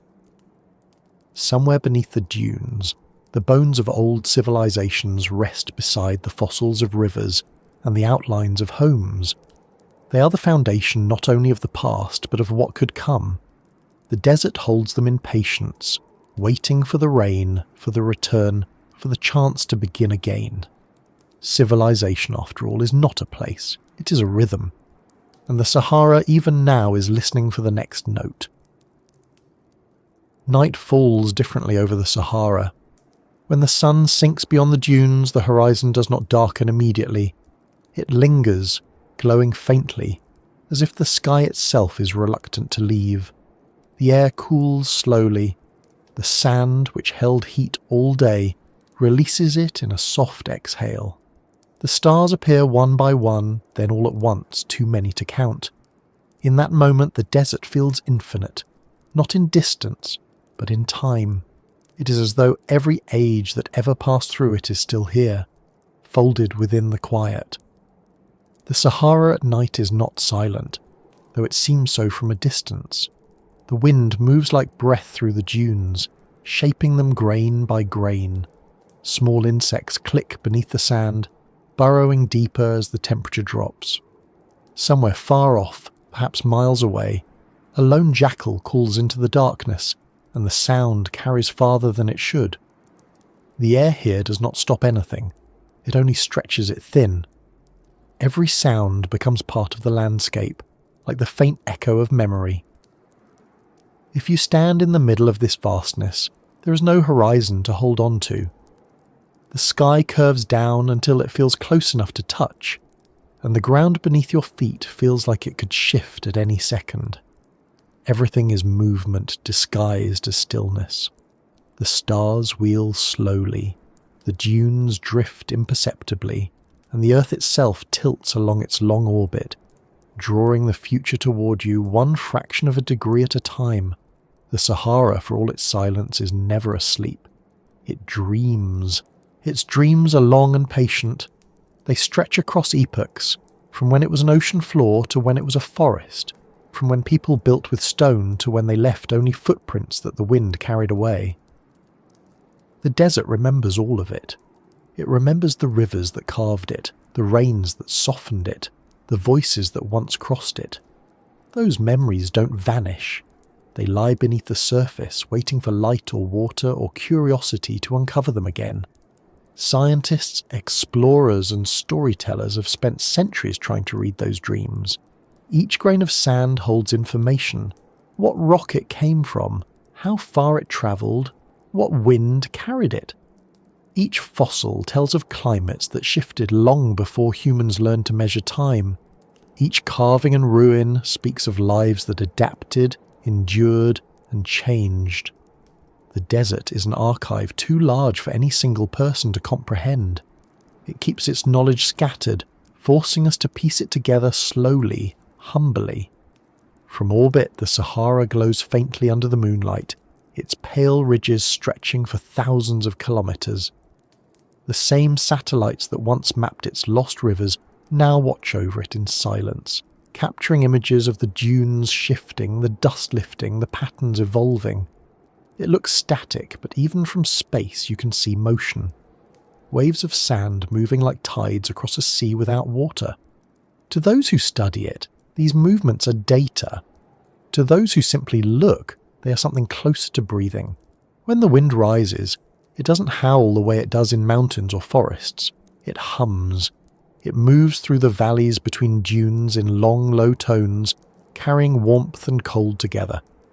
Sometimes it feels as though the desert itself is speaking, not in words, but in rhythm. You can feel it more than hear it. Perhaps that's what the first people here understood instinctively, that the world doesn't speak our language, but it communicates all the same. You just have to be still enough to listen. In the places where the dunes part, where rock breaks through the surface, you can still find the remnants of the Sahara's green centuries. Petrified wood lies scattered like bones. Fossilized shells glint in the sun. Sometimes, if you dig just a little, you find smooth pebbles that were once worn by the waves of an ancient lake. Each fragment is a sentence in the desert's long story, a sentence that doesn't end, only pauses. It's strange to think that all this emptiness was once crowded, with animals, with plants, with people. But the emptiness itself is part of the story. It is what remains after the cycle turns. Every civilization, every forest, every ocean eventually gives way to silence. The Sahara shows that clearly without cruelty.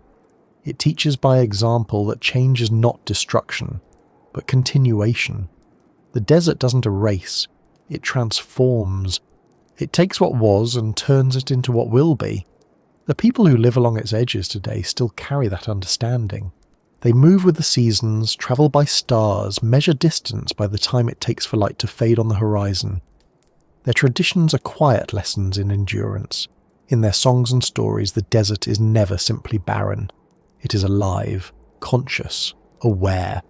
It tests, but it also teaches. To survive here is not to conquer, but to listen, to learn its moods and respect its boundaries. Modern science has only deepened that respect. The Sahara influences the entire planet. Its dust, lifted by winds each year, travels across oceans, feeding rainforests, cooling the atmosphere, affecting storms. The same grains of sand that once lay in rivers now drift into clouds, touching continents far away. The desert's reach is global. Even when it seems isolated, it participates in the Earth's balance. The Sahara dreams, and the planet responds. There's a quiet symmetry in how this cycle works. The rain that once fell here now falls elsewhere, nourishing forests that depend on nutrients carried by desert dust.